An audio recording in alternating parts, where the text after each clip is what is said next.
Tonight, we begin with a different kind of dragon, not the beast hoarding gold or scorching villages, but the ancient silent guardian, the watcher in the mist, the creature who wasn't a monster at all, but a protector. Imagine the deep, resonant quiet of a mountain peak, where the only sound is the wind humming as it flows over scales of ancient jade and polished stone. Picture the cool, smooth weight of a carved dragon coiled around a temple column, its eyes holding the patience of centuries, watching over sleeping monks and flickering candle flames. You can almost smell the scent of sandalwood and aged paper, a fragrance of peace and profound age, where the dragon is not a threat, but a sentinel of the sacred. So before you get comfortable, take a moment to like the video and subscribe, but only if you genuinely enjoy what I do here, and let me know in the comments where you're tuning in from and what time it is for you. It's always fascinating to see who's joining us from around the world. Now dim the lights, maybe turn on a fan for that soft background hum, and let's ease into tonight's journey together. Congratulations. You've just stepped into a world where the word dragon doesn't mean fear. It means respect. It means a power so immense and so old that it has chosen, for reasons beyond our mortal understanding, to stand guard, to protect a place, a people, a concept. This is the dragon we've forgotten, the one that wasn't slain by knights, but was honored by emperors, the one that didn't breathe fire to destroy, but to purify. The one that didn't represent chaos, but the very order of the cosmos itself. When you think of a dragon, what comes to mind? Probably a massive winged reptile, a furnace for a stomach, a pathological obsession with shiny objects, and a general disdain for any knight arrogant enough to knock on its cave door. We've been trained through 1,000 years of Western folklore to see the dragon as the ultimate antagonist. The final boss, the physical manifestation of greed and destruction that a hero must overcome to prove his worth. It's a great story, simple, clean, moral, but it's only one story.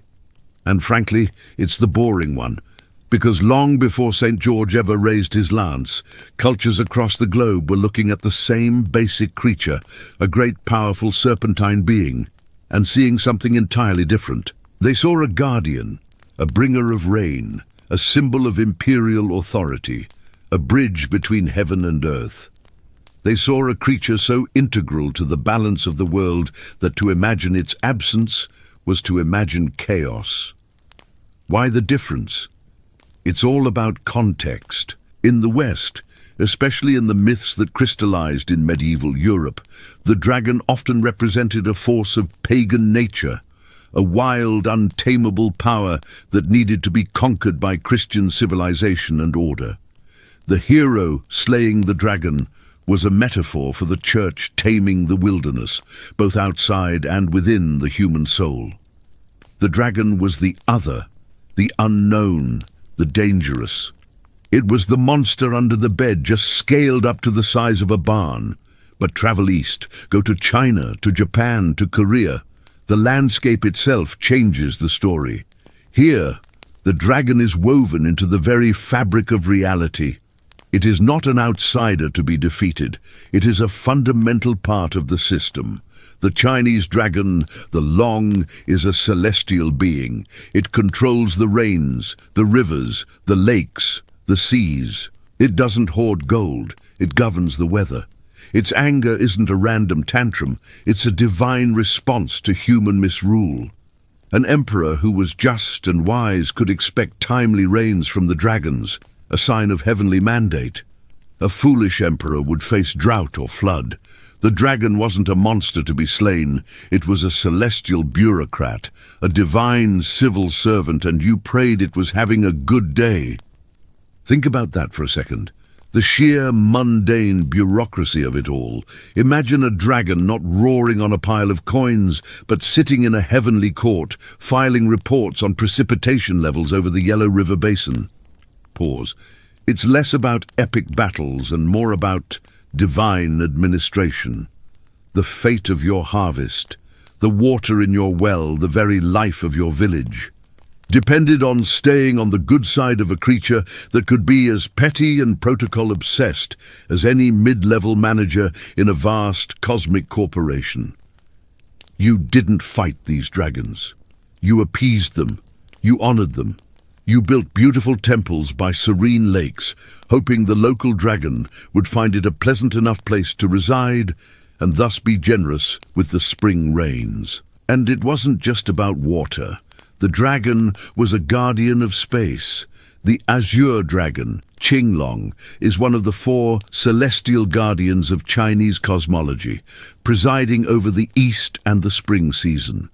It wasn't just a symbol, it was a literal spiritual entity believed to watch over that entire quadrant of the sky, and by extension, the lands below. Your city's layout, the orientation of your home, even the placement of your bed could be aligned to seek the protection and favor of this silent, scaled watcher in the stars. This idea of the dragon as a territorial guardian is a universal thread. In the myths of the ancient Near East, we find the Mushushu, a fearsome serpentine dragon hybrid. But look at where it appears. On the Ishtar Gate of Babylon. It wasn't a symbol of a defeated enemy. It was a protective emblem, a divine guardian carved into the very walls of the city to ward off evil spirits and malevolent forces. It was a sacred security system, its stone eyes staring down any who would approach with ill intent. So tonight, we are going to leave the smoke-filled caves and the clanging swords behind. We are going to journey to these quieter, more profound places. We will visit the mist-shrouded peaks where eastern dragons coil, listening to the prayers of the people below. We will dive into the deep, placid waters of Ryujin's palace, where coral towers house a different kind of treasure. We will unravel the cosmic serpent Ouroboros, eating its own tail, a guardian not of a place, but of time itself. We will even take a second look at the dragons of the West, at Ladon, guarding the golden apples in the garden of the Hesperides, and see him not as an obstacle for Hercules, but as the loyal custodian of a sacred trust. This is the story of the guardian dragon, the patient one, the silent one, the one who wasn't born of greed but of duty. It's a longer, slower, deeper story. A story not of conquest, but of coexistence. And it all starts with a simple shift in perspective. What if the dragon wasn't the problem? What if it was the solution? Continuing on from that idea of the cosmic civil servant, we leave the abstract behind and descend into the misty valleys and along the great winding rivers of ancient China. This is where the dragon sheds its skin as a mere symbol and becomes a working part of daily life, a divine functionary with very specific, very wet responsibilities. Here, the dragon isn't just a guardian of a place, but of a process. The most vital process there is, the water cycle. Forget the fiery breath of Western nightmares. The breath of the Chinese Long is the mist that rises from a river at dawn, the cloud that gathers over a mountain, the life-giving rain that patters softly on a farmer's field. These are the Dragon Kings, the Longwang, and they are the ultimate middle managers of the celestial bureaucracy. Each one presides over a specific body of water, a great river like the Yangtze, a vast lake like Dongting, or one of the 4 seas that encircled the ancient Chinese world. Their palaces are not caves of bone and gold, but magnificent structures of coral and crystal at the very bottom of these waters, silent except for the constant, low hum of the deep current. Imagine the pressure down there, the weight of an entire river above you, the cool, dark water, and the slow, graceful movement of the Dragon King himself, attended by shrimp soldiers and carp ministers. The air, if you could call it that, smells of wet stone, ancient peat, and a profound aqueous peace. Your average Chinese peasant didn't fear the Dragon King. He negotiated with him. This relationship was built on a foundation of respectful and sometimes desperately hopeful bureaucracy. When the rains were late, the entire village didn't grab pitchforks and torches to storm the lake. No, that would be terribly uncivilized. And more importantly, it would be insulting. You appealed to the chain of command. The local magistrate would write a formal petition, not a desperate scrawl, but a properly worded document, inscribed on the correct paper with the appropriate formalities. This petition would then be read aloud at the temple dedicated to that region's dragon king, often by a Taoist priest who acted as a kind of spiritual liaison between the human and draconic civil services. Offerings would be made, not gold or jewels, but things the dragon might actually appreciate in his watery realm. Incense, of course, its smoke curling up to the heavens like a visual prayer, but also food. Rice wine poured into the river as a libation, perhaps a specially prepared dish, its aroma carried down by the current to the palace below. You were essentially filing a request with the Department of Precipitation, hoping your paperwork was in order and that the local Dragon King wasn't backlogged with petitions from the next valley over. It was a system. A slow, patient, infuriatingly bureaucratic system, but a system nonetheless. And it worked on a scale so vast it's hard to comprehend. The Emperor himself, the Son of Heaven, was the only human considered to be on a peer level with the highest dragons. His mandate to rule came from heaven, and the dragons were heaven's agents. A good emperor. The seasons would turn on time. The rains would come when needed. The rivers would flood just enough to deposit fertile silt, but not so much as to wipe out villages. This wasn't luck. It was divine approval, mediated through scaly, aquatic administrators. But what did the Dragon King get out of this arrangement? Why bother? This is where the guardian aspect becomes truly fascinating. The dragon wasn't just a passive weather vane reacting to human virtue. It was a stakeholder. The dragon was the river. Its health, its power, its very identity were tied to the body of water it governed. A neglected, polluted, or disrespected river meant a weak, sickly, or angry dragon king. A thriving, clean, and respected river meant a powerful, content, and respected dragon. The villagers' offerings and respect were the fuel for this symbiotic relationship. By honoring the dragon, they were honoring the river itself, acknowledging its life-giving power and its terrifying potential for destruction. The dragon, in return, provided stability. It was a guardian of the ecological and social order. Its presence gave a name, a face, and a personality to the forces of nature, making them something you could reason with, something you could appeal to, rather than just blind, terrifying chaos. Think of the alternative, a world where the rain just happens, or doesn't, a river that floods for no reason you can discern. It's terrifying in its arbitrariness. But a world where the drought is, because the Dragon King of the East Sea is offended by a local official's corruption. That makes sense. That is a problem with a cause, and therefore a potential solution. You can't fight a drought, but you can try to replace a corrupt official, or increase your offerings, or organize a more magnificent festival in the dragon's honor. The dragon as a guardian wasn't just about physical protection from monsters, it was about psychological protection from meaninglessness.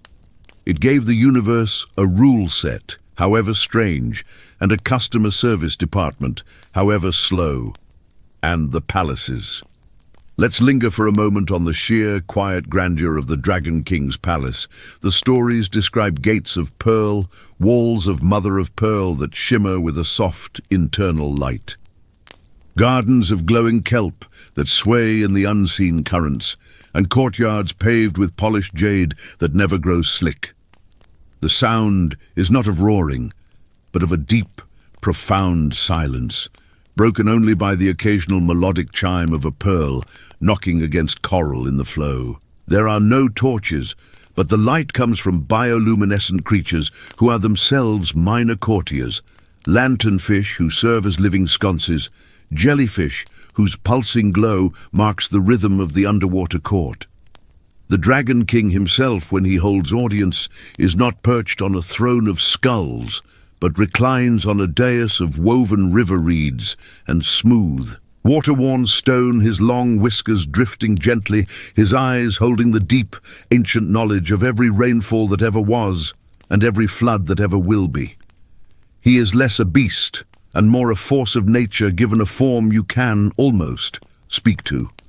This is the guardian that wasn't feared, but was deeply, fundamentally respected. A being of immense power who chose, through a complex web of cosmic duty and self-interest, to be a steward. And if you listen closely tonight, past the hum of your fan, you might just hear the distant soft patter of rain, a gentle reminder that the ancient bureaucrats are still perhaps on the job. From the deep riverbed palaces of the Dragon Kings, we now look upward into the vast ink-black canvas of the night sky. Here, the concept of the guardian dragon expands from governing waters to governing the very cosmos itself, becoming a fixed point in the heavens, a celestial sentinel whose domain is the spring and the direction of the rising sun. This is the azure dragon, Qinglong. It is not merely a dragon that lives in the sky, it is a constellation, one of the four majestic symbols that anchor Chinese astronomy and cosmology.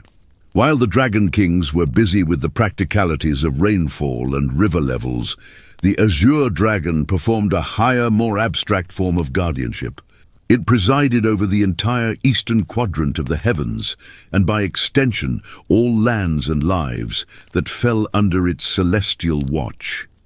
Its season was spring, a time of rebirth, of gentle rains, of green shoots pushing through the earth, all things it embodied and protected. To stand in your field at dawn, watching the sun rise in the east, was to stand directly under the gaze of this silent, scaled guardian.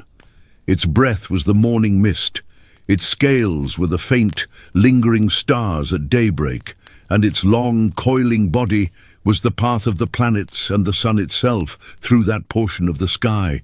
Imagine the sheer scale of that responsibility. This isn't just guarding a temple or a river, this is guarding a direction, a season, a fundamental phase of life itself. The ancient Chinese saw the cosmos as a perfect interlocking system of correspondences. The earth was a reflection of the heavens, and the heavens a blueprint for the earth. This philosophy, known as feng shui, wasn't just about arranging your furniture for good vibes, it was a rigorous system of cosmic alignment. And the four symbols, including our azure dragon, were the cornerstones of this system. Building a city wasn't just about finding a defensible hill with fresh water, it was about orienting it to the celestial guardians. The ideal city was a microcosm of the universe, with its walls and gates aligned to the four directions, each one under the protection of its respective celestial beast. The east gate of a city, therefore, was spiritually placed under the protection of the azure dragon. Passing through it wasn't just entering a city, it was moving through a portal guarded by a cosmic entity. This belief seeped down from imperial city planners to the common farmer. The orientation of your house, the placement of your ancestral shrine, even the direction your bed faced, all of it could be aligned to harness the benevolent energy, the key of the azure dragon. You would want your main door, the mouth of Qi, to face a direction that welcomed the dragon's influence, inviting the vitality of spring and the promise of new beginnings into your home. To build in defiance of these celestial guardians was to invite chaos. It was like building a house with its back turned to a powerful, benevolent neighbor. You might get away with it, but why risk the offense? The dragon's protection was a constant, quiet force, like gravity, invisible, but you'd certainly notice if it suddenly stopped. But the azure dragon wasn't working alone. It was part of a team, a celestial cabinet. The vermilion bird of the south ruled over summer and fire. The white tiger of the west presided over autumn and metal. The black tortoise of the north governed winter and water. Together they maintained the balance of the cosmos. They were the ultimate guardians of cosmic order, the yin and yang of the seasons made manifest in stellar forms. The azure dragon, as the guardian of the east and spring, represented the peak of yang energy, the active, creative, expansive force of life bursting forth. Its job was to ensure that spring actually happened, that the cycle turned, that life won out over the stillness of winter. It was a fight not against a villain, but against entropy itself, season after season, millennium after millennium. Think of the comfort that must have provided. In a world without electric light, the night was deep and truly dark. But in that darkness were these fixed, familiar patterns. You could look up and see not random dots, but a government, a divine, celestial bureaucracy that was, for the most part, functioning exactly as it should. The azure dragon was always in its place. The seasons turned as scheduled. This wasn't a religion of desperate pleas to capricious gods. It was a cosmology of faith in a system that worked. The dragon was the most powerful employee in that system, and it was, by all accounts, spectacularly good at its job. So the next time you see a constellation, don't just see a bear or a hunter. Imagine for a moment the azure dragon, not a monster, but a manager. A cosmic middle manager in charge of an entire quadrant of reality, its celestial form a blueprint for emperors and a comfort to farmers. Its silent, eternal vigil over the east is a form of guardianship so vast we can barely conceive of it. It doesn't guard a treasure of gold, but a treasure of time, of seasons, of the very order that allows life to flourish. And on a quiet spring night, if you stand in the right place and look to the east, you might just feel the faint, ancient echo of that protection, a whisper of scale and starlight telling you that for now, all is in balance. From the vast, star-charted responsibilities of the azure dragon, we now plunge deep into the waters off the coast of Japan, where guardianship takes on a more tangible, yet equally mystical form.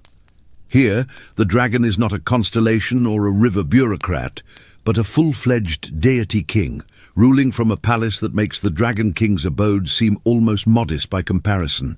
Welcome to Ryugu-jo, the ever-young dragon palace, home of Ryujin, the dragon god of the sea. If the Chinese dragon kings were regional governors, Ryujin is the emperor of the entire ocean. His palace is a place of impossible beauty and profound magic, built from solid red and white coral, with gates of pearl that gleam with their own soft light, and roofs layered with scales of iridescent abalone that shift color with the changing currents. The silence here is not the silence of emptiness, but the dense, heavy quiet of the deep sea. A world where sound is felt more than heard, a low thrumming that vibrates through your bones. The distant song of a whale that travels for miles, the soft, gritty sound of sand shifting on the palace floors. The water is perpetually warm, carrying the scent of salt and something else, something ancient and alive, like the breath of the planet itself. And in the center of it all, seated on a throne of layered whalebone and smooth driftwood, is Ryujin himself, a being of such immense power that he controls the very tides with a set of magical jewels. This is where the guardian role becomes intensely personal and narrative. Ryujin isn't just an abstract force controlling the weather. He's a character in some of Japan's most foundational myths. He is a protector, but also a tester, a bestower of gifts and lessons. The most famous tale, of course, is that of Urashima Taro, the young fisherman who rescues a turtle, which turns out to be Ryujin's daughter in disguise, and is rewarded with a visit to the Dragon Palace. He spends what feels like a few days in its wondrous halls, entertained by dragon maidens, and feasting on food that doesn't exist on land, only to return home and find that 300 years have passed. The palace was a sanctuary, a place outside of time. But its guardianship came with a cost, a profound lesson about the fleeting nature of mortal life and the perils of forgetting one's place in the world. Ryujin wasn't being malicious. He was offering a gift that mortal hearts were simply too small to properly receive. His palace guarded not just the secrets of the sea, but the secrets of time itself. But Ryujin's primary function as a guardian was far more direct. He was the master of the tides, and he wielded this power through the legendary tide jewels, the Kanju and Manju. The Kanju was the tide-flowing jewel, which, when used, would cause the sea to rise, swallowing the land. Its counterpart, the Manju, the tide-ebbing jewel, would command the waters to recede. This wasn't just about creating convenient fishing conditions. This was a tool of immense strategic and protective power. In one myth, the Empress Jingu is said to have used these jewels, borrowed from Ryujin, to conquer a rival kingdom in Korea. She led her fleet across what should have been open sea by making the waters part before her, and then unleashed the tidal wave upon her enemies. Here the dragon's power is literally lent to a righteous ruler, a divine mandate made manifest through the control of the ocean itself. Ryujin was the guardian of Japan's maritime destiny, his jewels the ultimate weapon and the ultimate tool for safe passage. Think about the relationship this created between the people and the sea. The ocean was not just a source of food or a barrier to travel.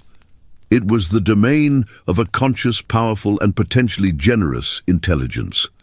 Fishermen would offer prayers to Ryujin before setting out, not out of abject fear, but with the respectful hope that the dragon god would grant them calm seas and a good catch. To anger him was to risk storms, rogue waves, and disappearance into the deep. But to honor him was to potentially gain his favor, to be granted safe passage, or even, in the rarest of cases, an invitation to his timeless palace. This is a far cry from the Western dragon, whose treasure you steal.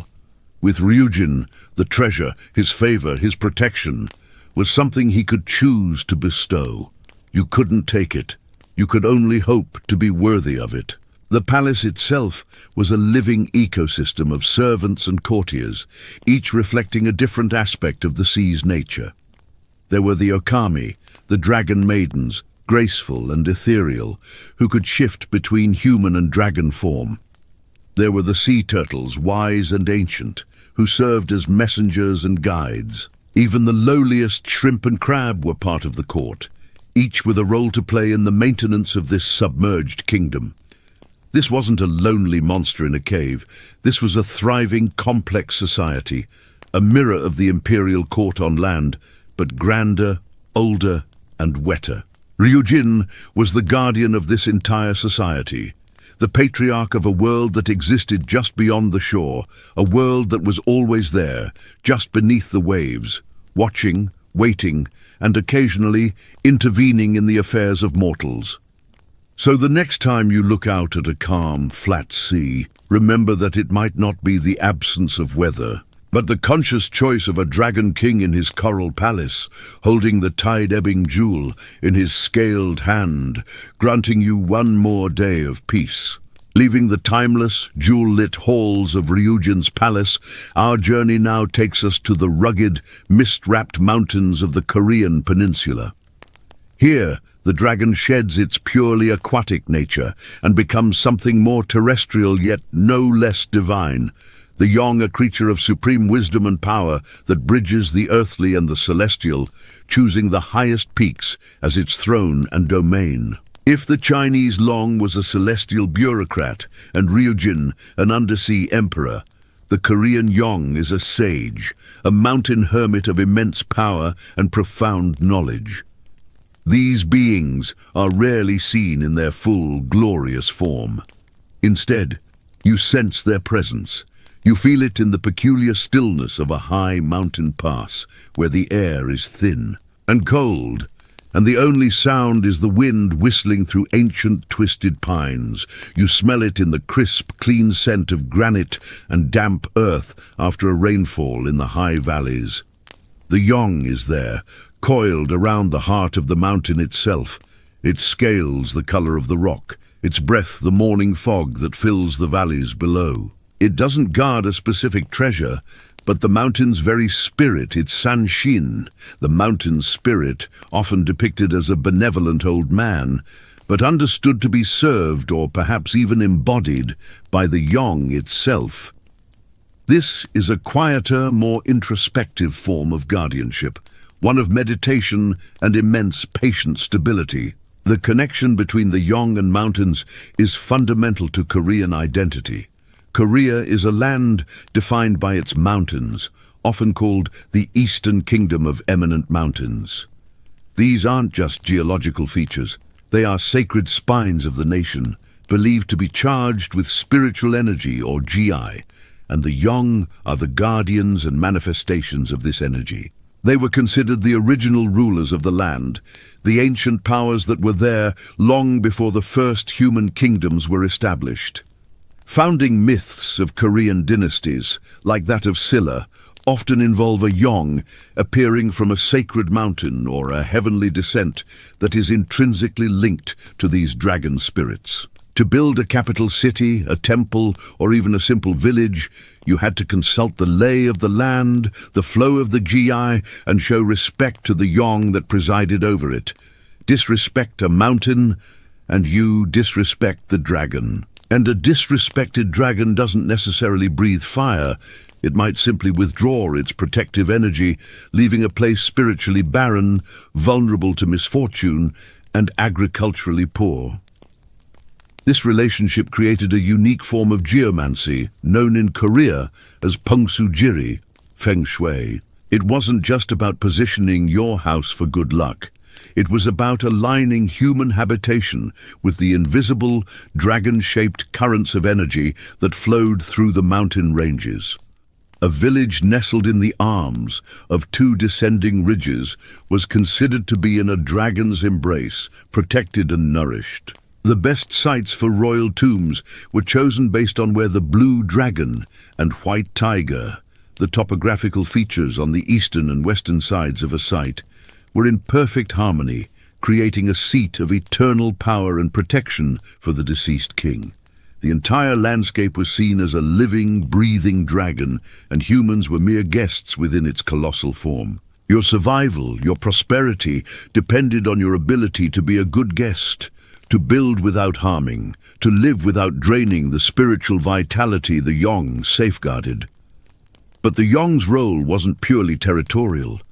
Like its Chinese cousin, it was also a rainbringer, a celestial bridge. It could ascend to the heavens at will, becoming a yongwang, a dragon king. This ascent was often depicted in art as a dragon soaring upwards from a mountain peak, claws clutching the precious yoiju, the sintamani, or dragon pearl. This pearl was the source of its power, a symbol of wisdom, spiritual attainment, and the ability to grant wishes. It wasn't hoarded in a cave out of greed. It was carried, a tool for cosmic influence. The pearl represented the condensed essence of the universe, and the yong that mastered it could command the rains, create clouds, and influence creation itself. It was the ultimate symbol of a guardian who had transcended mere physical protection and attained the power to nurture and sustain life on a grand scale. Imagine the perspective of a Korean farmer looking up at the mountains that surrounded his field. He didn't see impassable rock. He saw the sleeping form of a yong. The stream that watered his crops originated from a spring high on that mountain, a gift from the dragon. The rains that nourished his seedlings were summoned by the dragon's ascent to the clouds. The very stability of the land under his feet was a result of the dragon's eternal, coiled presence. This wasn't a distant bureaucratic relationship like with the Dragon Kings, nor the narrative-driven tests of Ryujin. This was an intimate, symbiotic coexistence. The farmer's respect for the land, his simple offerings at a small mountain shrine, were part of a daily conversation with this ancient, scaled guardian. He wasn't praying to an abstract god in the sky. He was acknowledging the consciousness of the mountain itself, a consciousness that took the form of a wise, powerful, and ultimately benevolent dragon. So the next time you see a mountain range shrouded in mist, don't just see rock and trees. Imagine the slow, deep breath of the Yong sleeping within, a guardian not of gold, but of the very ground we walk on, a reminder that the earth itself is alive, watching and, if treated with respect, deeply protective of those who call it home. Shifting from the mountainous wisdom of the Korean Yong, we now journey southwest, into the humid, monsoon-soaked lands of Southeast Asia, where the concept of the serpent guardian transforms once again. Here we encounter the Naga, beings who blur the line between dragon and serpent, and whose guardianship extends over treasures far more precious and abstract than mere gold. Imagine the dense tropical air, thick with the scent of frangipani and damp earth. The constant, gentle patter of rain on broad, waxy leaves provides a rhythmic backdrop to the world of the Naga. These are not the long, whiskered dragons of the East, but powerful serpentine beings, often hooded like cobras, their scales glistening with the wet sheen of the jungle. They reside in mystical, submerged kingdoms known as Patala, or in the depths of certain rivers and lakes, their palaces adorned with crystal and gold. Yes, but also with something more valuable, ancient knowledge.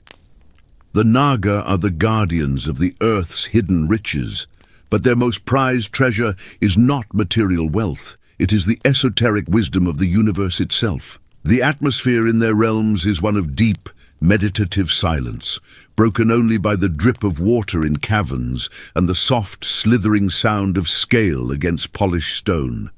A sound that is not threatening, but contemplative, the sound of ancient minds at work. In Hindu and Buddhist mythology, the Naga hold a position of immense respect and ambivalence. They are protectors of the Dharma, the Buddhist teachings. It is said that after his enlightenment, the Buddha was sheltered from a storm by the great Naga king, Muchalinda, who coiled his body 7 times around the meditating Buddha and spread his hood over him like a canopy. This is not the act of a monster, but of a devout guardian, a being who recognized and sought to protect profound spiritual truth. The Naga, in this context, are the guardians of enlightenment itself, their coiled forms representing both the perils of the unawakened mind and the protective power that surrounds the seeker of truth. Their treasure is not something to be stolen, but something to be earned through spiritual maturity. But the Naga's protective role is also intensely practical and territorial. Across Cambodia, Thailand and Laos, they are seen as the divine protectors of kingdoms and the bringers of life-giving rain.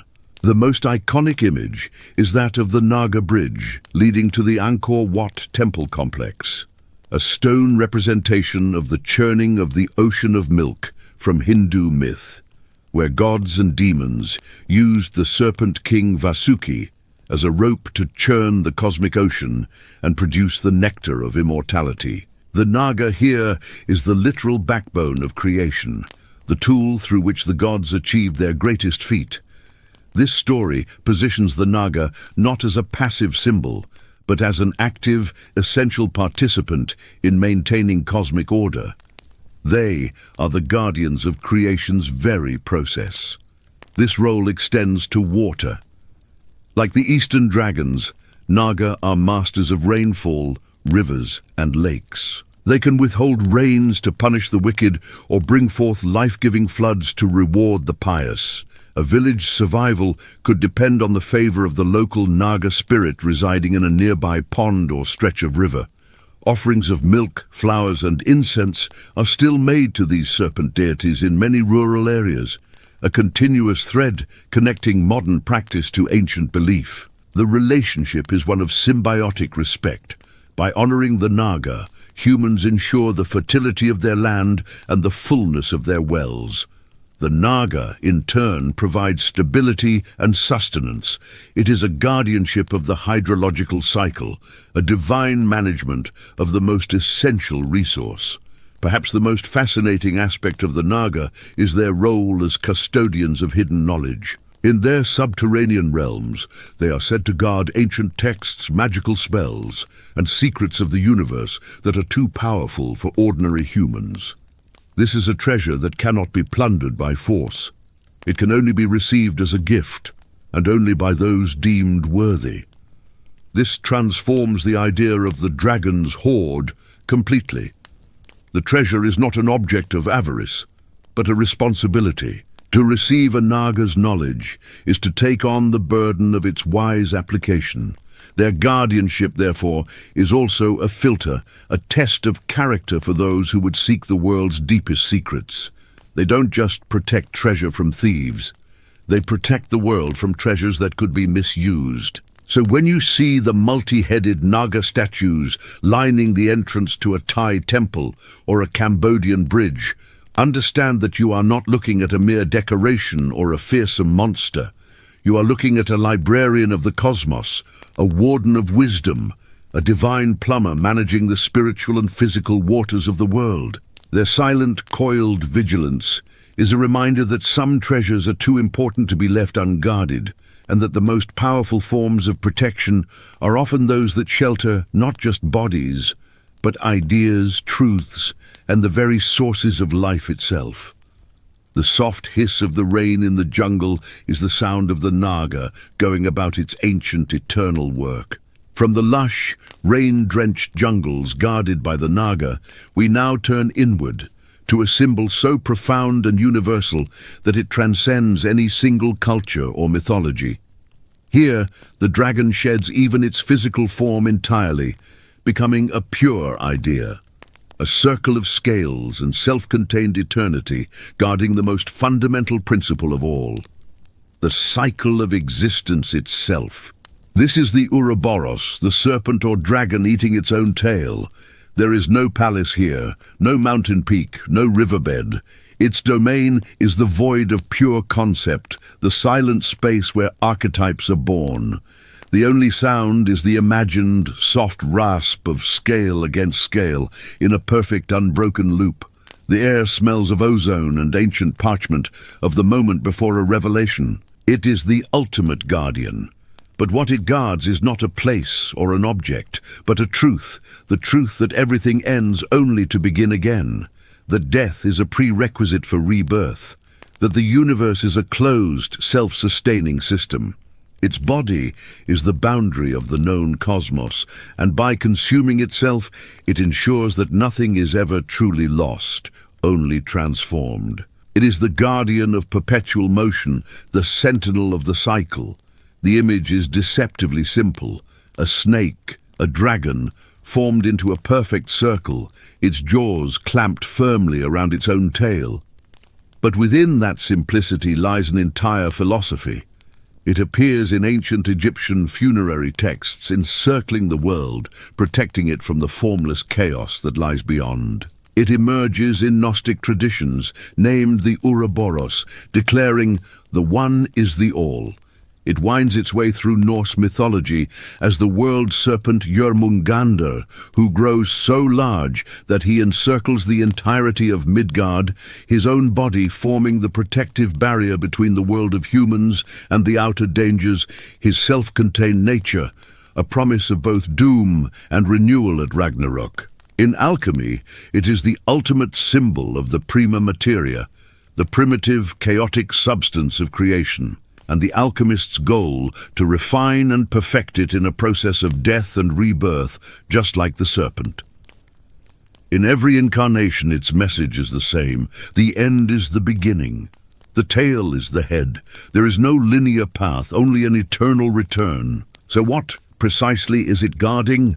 It is the guardian of the cycle, not a physical treasure, but the process of life, death, and rebirth. It ensures that the wheel keeps turning, that winter is always followed by spring, that the phoenix always rises from its own ashes, that the cosmos, in its vast, incomprehensible mechanics, remains a coherent, self-renewing whole. It's a guardian against entropy, against the final, cold, silent dissipation of all things.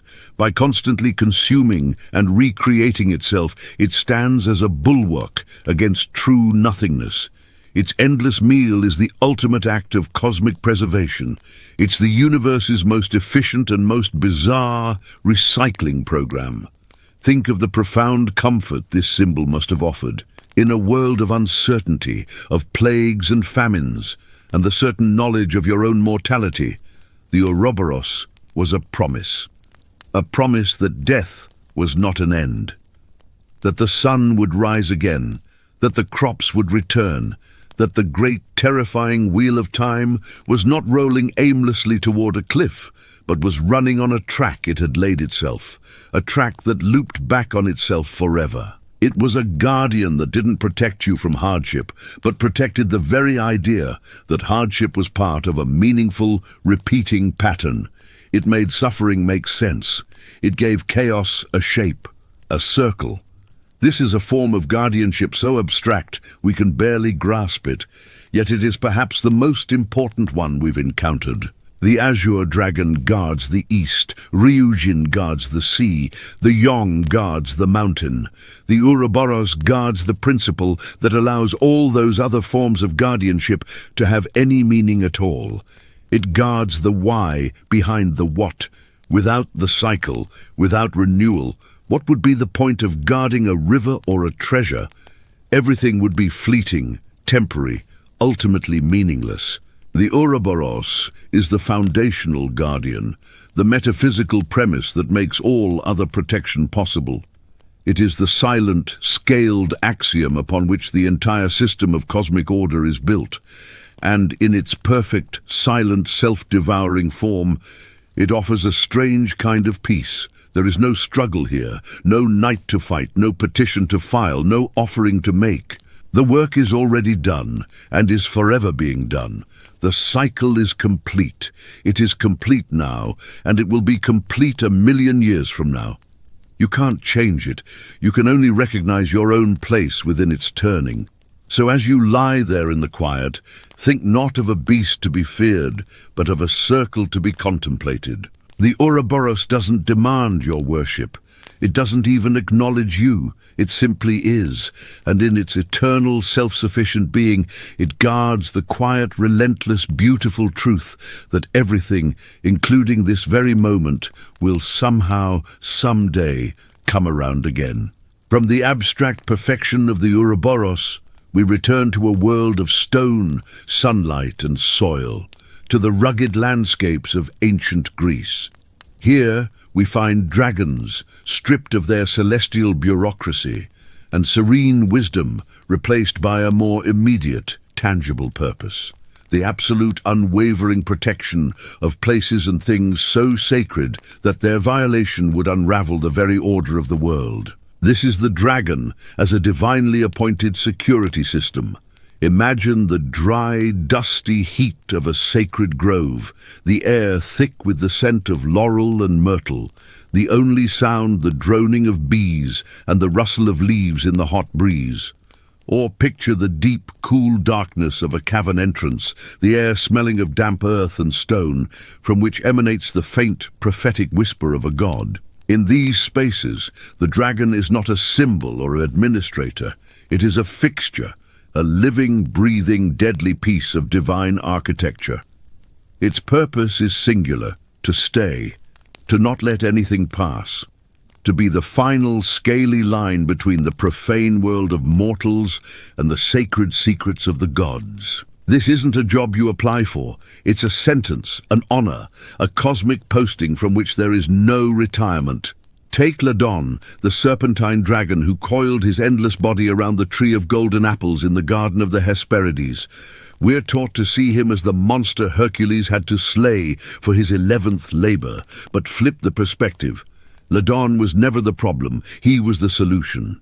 The golden apples weren't just fruit. They were symbols of immortality, of divine power, of a beauty too potent for mortal hands. Their very existence in the world was a precarious thing.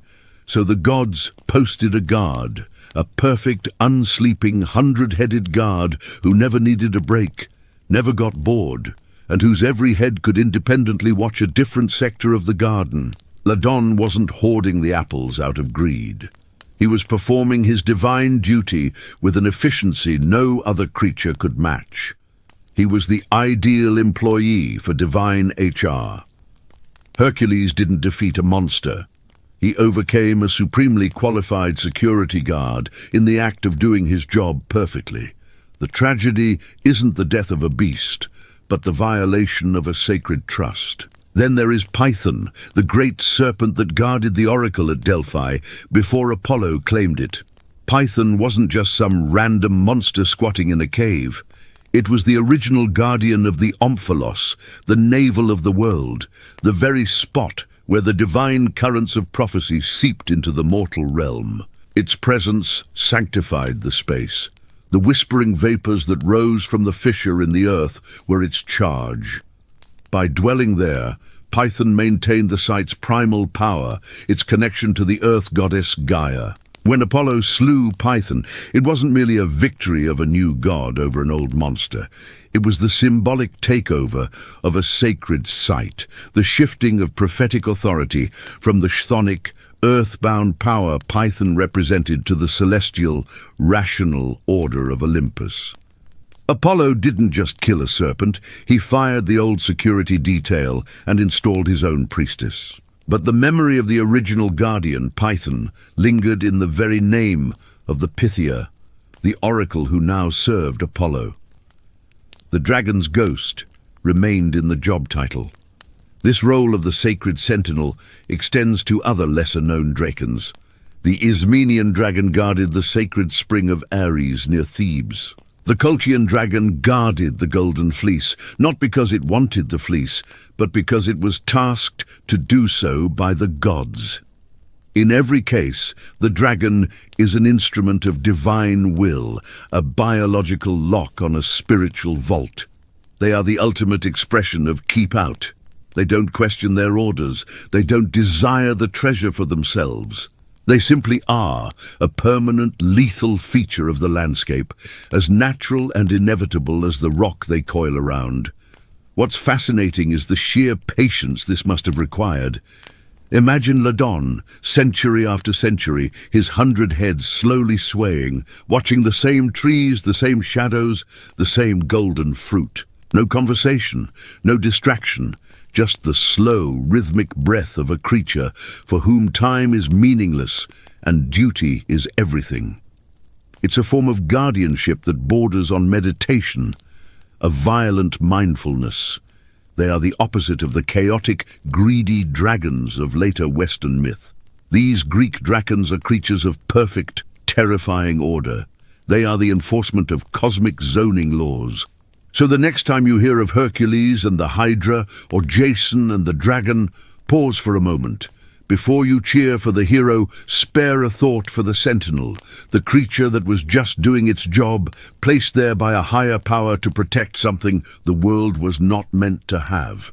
The hero's glory is built on the broken body of a faithful employee. It's a reminder that in the ancient world, the most fearsome things were often not agents of chaos, but the staunchest defenders of a sacred and often ruthless order.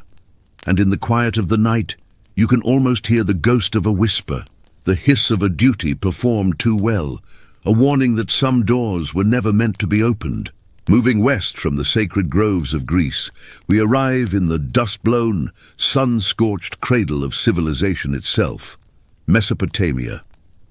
Here, amidst the ziggurats reaching for the heavens, we encounter not a dragon in the familiar sense, but something stranger, more composite and arguably more ancient, the Mushushu. This is the dragon not as a solitary sentinel, but as a living emblem, a heraldic beast whose very form proclaims the power and protection of the gods. The air here is different, thick with the smell of sun-baked clay, cedar wood, and the faint metallic tang of the Euphrates. The sounds are the distant rhythmic chanting of priests from ziggurat tops, and the constant gentle crunch of scribes pressing styluses into wet clay. And in this world, the Mushushu is everywhere and nowhere. You won't find it sleeping in a cave or coiled around a tree. You find it stamped into cylinder seals, marching in processions on palace walls, standing guard at monumental gateways. It is a creature of art and symbol. Its body, a divine collage, the head and neck of a serpent, the forelegs of a lion, the hind legs of a bird of prey. It is less a biological creature and more a walking, slithering, clawed sentence written by the gods themselves. Its message is simple. This place, this person, this object is under divine protection. Proceed with respect or face the consequences. This bizarre anatomy isn't random. It's a recipe for power. Each part is stolen from the most potent creatures in the Mesopotamian world. The serpent for its connection to the earth, its cunning and its regenerative power, shedding its skin, being born again. The lion for its raw terrestrial strength, its kingship over the beasts of the plain. The eagle's legs for its connection to the heavens, its far-seeing vision, its dominion over the sky. The mushushu is the ultimate fusion, a creature designed to be master of all domains, earth, land and sky. It is the Swiss Army knife of divine guardians, equipped for any threat. To see one was to understand, instantly, that you were in the presence of a power that governed every aspect of existence. And whose power was it? The mushushu was most famously associated with Marduk, the patron god of Babylon. After Marduk's rise to supremacy in the Babylonian pantheon, following his cosmic battle with the primordial sea goddess Tiamat, the mushushu became his symbolic animal, his divine familiar. It was depicted standing beneath Marduk's feet or coiled around his scepter, but its most iconic role was as the guardian of the Ishtar Gate. Imagine approaching Babylon, the city of wonders. Before you stands the massive blue-glazed brick gate dedicated to the goddess Ishtar. Covering its surface in repeated mesmerizing relief are rows of mushushu. They aren't attacking, they are parading. Their serpentine heads held high, their lion claws poised. Their scaled bodies a shimmering blue against the golden yellow of the background bricks. They are a continuous, unbroken frieze of divine authority. They don't need to move. Their presence is the warning. To pass through that gate was to walk through a gauntlet of divine scrutiny, to be assessed and approved by 100 silent composite eyes. This wasn't just decoration, it was spiritual security on a colossal scale. But the mushushu's guardianship was also mobile. It wasn't just stuck to a wall. It was depicted on the robes of kings, on the seals used to authenticate royal decrees, on the chariots of generals. Wherever the king went, the symbolic protection of the mushushu went with him. It guarded the state itself, the concept of kingship and order against the ever-lurking threat of chaos. In a world where a king's legitimacy was directly tied to divine favor, having the mushushu as your logo was the ultimate political branding. It said, "I am not just a man, I am the representative of Marduk on earth, and this creature proves it." What's truly fascinating is that the mushushu, for all its fearsome appearance, is almost never shown in combat. Unlike the Greek dragons who are slain by heroes, the mushushu's power is largely demonstrative. Its job is to prevent conflict through the sheer, overwhelming announcement of divine backing. It is deterrence made flesh and scale. It is the original concept of speak softly and carry a big stick, except the stick is a mythical chimera, and the speaking is done through silent, glazed brick intimidation. Its greatest victory was the battle that never happened, the invasion that never came, the blasphemy that was never uttered because its image on the gate was enough to give anyone pause. So the mushushu teaches us a different kind of guardianship. It is not the lonely vigil of Ladon or the symbiotic relationship of the Yong. It is the guardianship of identity, of legitimacy, of cosmic political power. It is a logo, a brand, a living coat of arms that proclaims to gods and mortals alike that this space, this ruler, this concept is real, is sanctioned, and is protected by the full, fused and terrifying might of the Mesopotamian heavens. And as the desert wind whistles through the ruins of the Ishtar Gate today, you can almost hear the ghost of that message, a whisper in the dust. Remember what stood here. Remember what was guarded. From the sun-baked, emblematic power of the Mushushu, we cross an ocean and enter a different world entirely, the deep, old forests and pristine lakes of North America. Here, the concept of the serpent guardian takes on a profoundly spiritual dimension, becoming less a distinct creature and more a manifestation of the land's own consciousness, a being that guards not just physical spaces, but the very balance between healing and harm, medicine and poison. The air here is cool and clean, carrying the scent of pine needles, damp moss and still water. The only sounds are the gentle lap of waves against a rocky shore, the cry of a loon echoing across a lake at dusk, and the rustle of something large moving just beneath the surface of the water. This is the domain of the horned serpent, known by many names across countless tribes, the Mishipeshu of the Ojibwe, the Uktena of the Cherokee, the Sinti of the Lakota. It is a creature of immense power and profound ambiguity, its long, serpentine body often adorned with shimmering, crystalline scales and a single massive horn or set of antlers upon its head. It doesn't live in the water.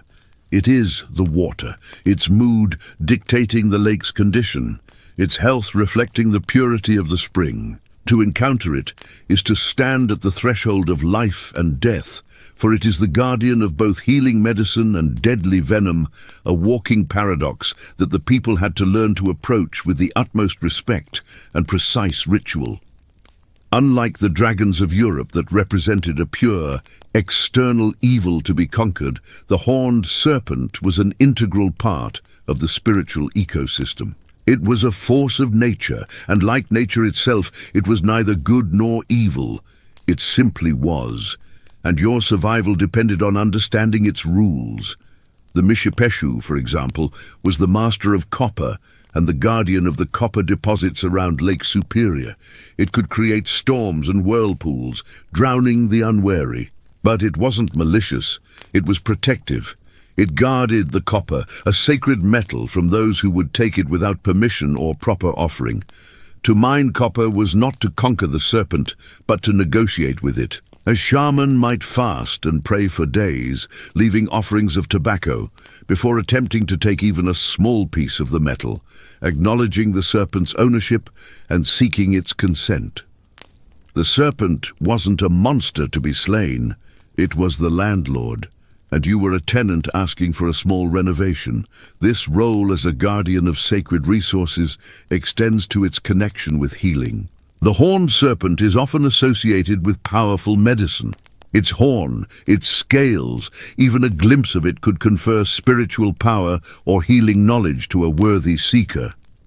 In Cherokee tradition, the Uktena possessed a magical crystal in its forehead, the Ulun Suti, which could grant visions and was the ultimate prize for a medicine person. But obtaining it was not a feat of arms. It was a test of spirit and courage. It required facing the serpent without fear, understanding its nature, and knowing the precise rituals to appease it. The serpent, in this context, acts as a filter.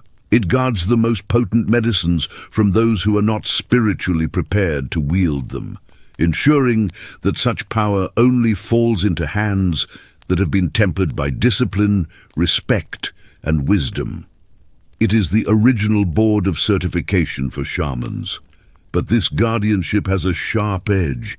The same serpent that offers healing medicine also carries a deadly venom. Its breath could poison a lake, its gaze could bring sickness. This duality is crucial. The horned serpent doesn't guard good things from bad people. It guards powerful things from the unprepared. It is the embodiment of the principle that the line between medicine and poison is often just a matter of dosage and intent. The most potent healing root, if used incorrectly, becomes a deadly toxin. The horned serpent is the guardian of that line. It reminds people that the forces of the natural world are not there for the taking, They are there for the understanding, and that understanding requires humility ritual and the acknowledgement that humans are not the masters of the landscape, but participants in it. So when a Cherokee hunter avoided a certain pool, or an Ojibwe fisherman offered a prayer before crossing a lake, they weren't acting out of superstition. They were engaging in a daily, practical relationship with the guardian of that place. They were acknowledging the consciousness of the water, the spirit of the copper, the living intelligence of the land that took the form of a great horned serpent.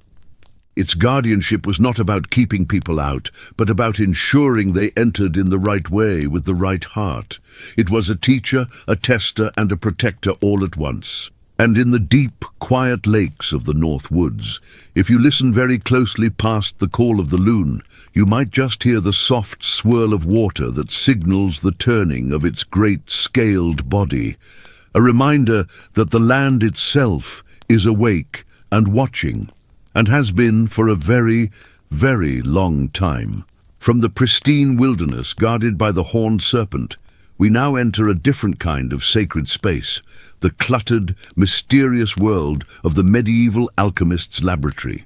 Here, amidst bubbling flasks and the scent of sulfur and mercury, the dragon undergoes its most profound transformation yet, from guardian of physical places to guardian of the human soul itself, a symbolic representation of the very process of spiritual transformation.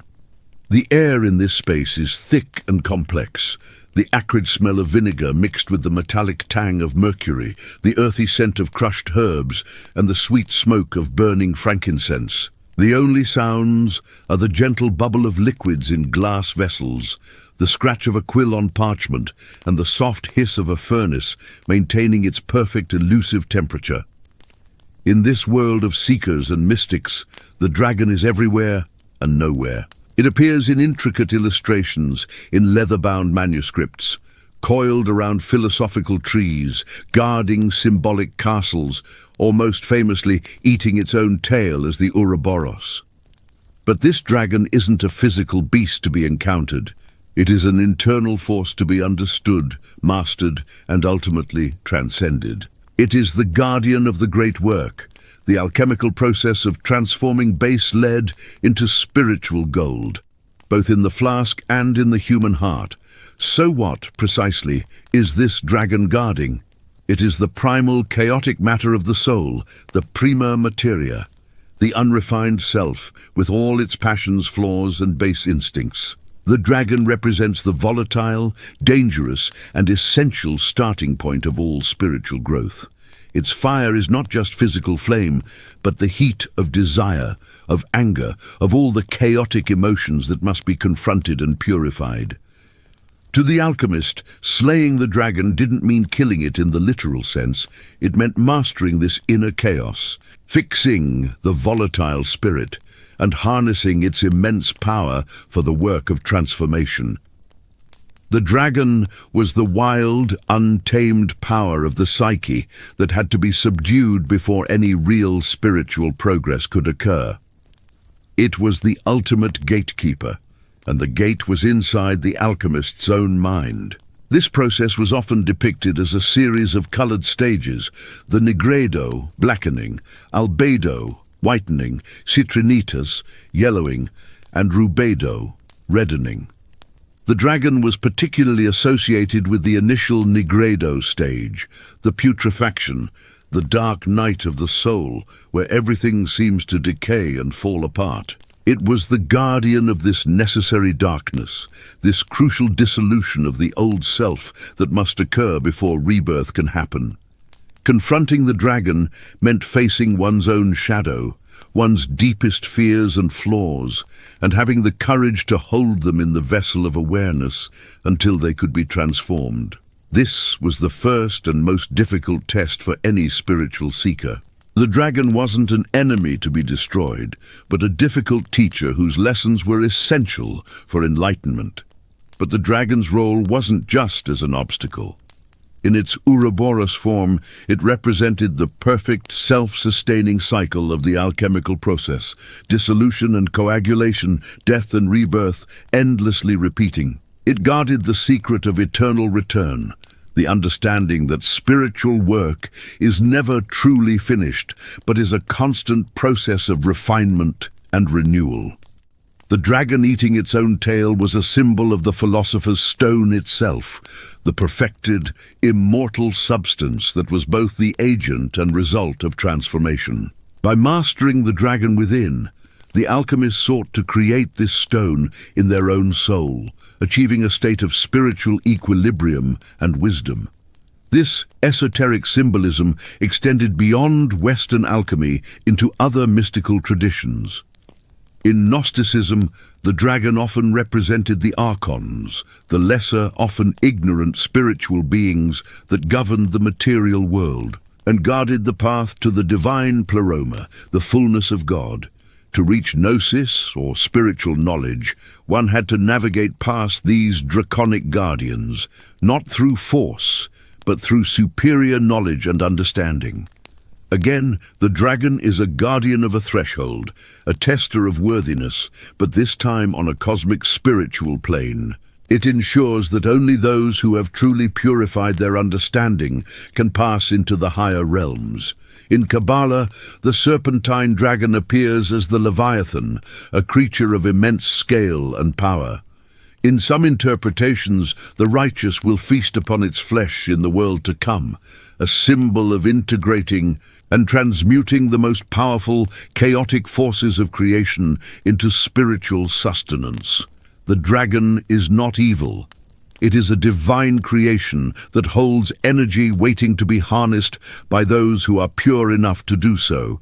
It is the ultimate challenge and the ultimate reward, a guardian of the final feast of enlightenment. So as you lie in the quiet dark, think of the alchemist's dragon not as a monster, but as a mirror. It guards the parts of yourself you are afraid to face, the anger, the desire, the chaos. It is the protector of your own potential for transformation, ensuring that this profound power isn't accessed by the unprepared, but is reserved for those willing to do the difficult inner work of facing their own darkness, holding it in the vessel of their attention and, through patience and perseverance, transforming leaden fear into golden understanding. The furnace isn't just in the laboratory, it's in your own chest, and the dragon is waiting not to be slain, but to be understood. Leaving the smoky, introspective world of the alchemist's laboratory, we now emerge into the misty, green-washed landscapes of the ancient Celtic world. Here the dragon sheds its esoteric symbolism and becomes something more immediate, more territorial, a manifestation of the land's raw, untamable power. A creature so deeply woven into the hills and valleys that to harm it was to harm the kingdom itself. The air here is damp and cool, heavy with the scent of wet earth, moss and wood smoke. The sounds are the constant drip of water from ancient standing stones, the whisper of wind through oak leaves, and the distant haunting call of a curlew across the moors. In this world, the dragon, the piast or peist in Gaelic traditions, is not merely a creature that lives on the land. It is the genius loci, the spirit of the place itself. Its long, serpentine body mirrors the flow of rivers and the curve of valley bottoms. Its breath is the morning mist that fills the glens. Its scales are the pattern of sunlight on a peat-dark pool. To encounter a Celtic dragon is to encounter the consciousness of the landscape, wild, ancient, and fiercely protective of its domain. This concept is most powerfully expressed in the idea of the dragon as guardian of sovereignty. The land itself was seen as a goddess, and the rightful king had to symbolically marry her to secure his rule. The dragon was often the embodiment of this land goddess, or her most powerful champion.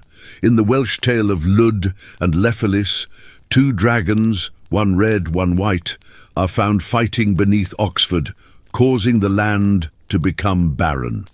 Their battle isn't random monster-on-monster violence. It is a supernatural conflict that directly affects the fertility and peace of the kingdom. The health of the dragon is the health of the land. capturing them, pacifying them, and burying them at the sacred centre of the kingdom, Dinas Emrys in Wales, doesn't destroy them, but harnesses their power, binding the destiny of the land to the fate of the people. The dragon becomes a sleeping guardian, its dormant power ensuring the kingdom's stability. This connection to sovereignty extends to individual landmarks. Many hills, rivers, and lakes were said to have their own dragon guardian. Loch Ness is merely the most famous example. These weren't monsters in the modern sense, but territorial spirits. They were the why behind certain geographical features. That unnaturally curved valley, a dragon slid through there, that peculiar mound, a dragon buried there, that bottomless pool, a dragon's home. The landscape itself was a text written in the language of draconic bodies. To know the stories of the dragons was to understand the personality of the land you lived on, which hills were protective, which rivers were temperamental, which forests were best left alone. But the Celtic dragon's guardianship wasn't always passive or geographical. It was often tested. The stories of heroes like Fionn mac Cumhail often involve confronting a dragon that is terrorizing a region. But look closer. The dragon is rarely a random aggressor. It is almost always provoked. A sacred well has been polluted. A boundary has been disrespected. A taboo has been broken. The dragon's wrath is the land's immune system kicking in. It is a corrective force, punishing those who violate the natural and spiritual order. The hero's task, then, isn't merely to slay a beast, but to restore balance. Sometimes this means defeating the dragon. Sometimes it means understanding the cause of its anger and rectifying it. The dragon is the land's enforcement mechanism, a scaled, fire-breathing form of natural justice. Perhaps the most enduring symbol of this land-dragon connection is the dragon's role in what we would now call ley lines, the hypothetical energy paths that crisscross the landscape. While the modern concept of ley lines is a recent invention, the ancient Celts certainly believed in powerful, invisible currents in the land. Dragons were often seen as the embodiments of these currents. Their supposed paths between burial mounds, hill forts, and sacred springs mapped the flow of the earth's energy. A dragon wasn't just guarding a single site, it was patrolling a power grid. Its movement through the landscape, whether in physical form or as a spiritual force, was what kept the energy flowing, what kept the land spiritually alive and fertile. To build a fortress or a temple on a dragon's path was to tap into this cosmic current. To block it was to risk spiritual stagnation, a drought of the soul that could be as devastating as a physical famine. So when you walk through the rolling hills of Wales or the misty glens of Scotland, you are not just walking on dirt and rock. You are walking on the back of a sleeping dragon. Every stream is its vein, every hill its spine, every deep lake its eye. The Celtic dragon teaches us a form of guardianship that is not about keeping people out, but about maintaining the essential character and vitality of a place. It is the land's memory, its personality, and its immune system, all rolled into one long, scaled and ancient form. And on a quiet night, when the mist hangs low in the valley, you can almost feel the slow, deep breath of the land dragon beneath your feet, dreaming its ancient, territorial dreams. From the wild, untamed dragon of the Celtic landscape, we now enter a world of strict order and coded symbolism, the age of heraldry. Here, the dragon undergoes perhaps its most dramatic transformation. From a living spirit of the land to a carefully rendered, brightly colored symbol on a shield, a creature tamed by geometry and pedigree, yet still fiercely protective. The atmosphere shifts completely. Gone are the misty moors and deep forests. Now we're in the dusty, sunlit halls of stone castles, surrounded by the scent of waxed leather, polished metal, and old parchment. The sounds are the crisp unfurling of banners, the clatter of armor being adjusted, and the low murmur of heralds discussing the precise language of blazonry, the formal description of coats of arms. In this world, nothing is accidental. Every color, every line, every creature has a specific meaning. And among these creatures, the dragon holds a place of singular importance. It is no longer a force of nature to be appeased, but a statement of identity to be displayed. A declaration woven in thread, painted on wood and carved in stone. This family is protected by dragon fire. But what exactly is this heraldic dragon guarding? It's not treasure or temples anymore. It's guarding lineage, reputation, honor. In a society built on bloodlines and the memory of ancestral deeds, the coat of arms was your family's resume, its business card, and its legal signature all rolled into one. To place a dragon on your shield was to make a very specific claim about your family's character and history. It said, "We are fierce, we are ancient, we are not to be trifled with." The dragon was the ultimate symbol of martial prowess and noble authority, a creature so powerful that only a family of equal power would dare to associate itself with such a potent symbol. It was psychological warfare rendered in enamel and gold leaf. The design of these heraldic dragons was anything but random. They followed strict rules of heraldic art. The most common form was the wyvern, a two-legged winged dragon, often shown with a barbed tail. But four-legged dragons appeared too, sometimes ségeant, sitting, sometimes passant, walking, sometimes rampant, rearing up, each position conveying a slightly different nuance of power and readiness. Their colors mattered intensely. A gold dragon on a red field meant something different from a silver dragon on a blue field. A dragon breathing fire was in a state of active defense. A dragon with its wings displayed was showing its full power and readiness.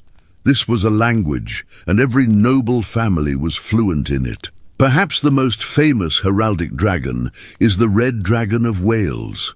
Its story perfectly illustrates this transition from mythical guardian to symbolic protector.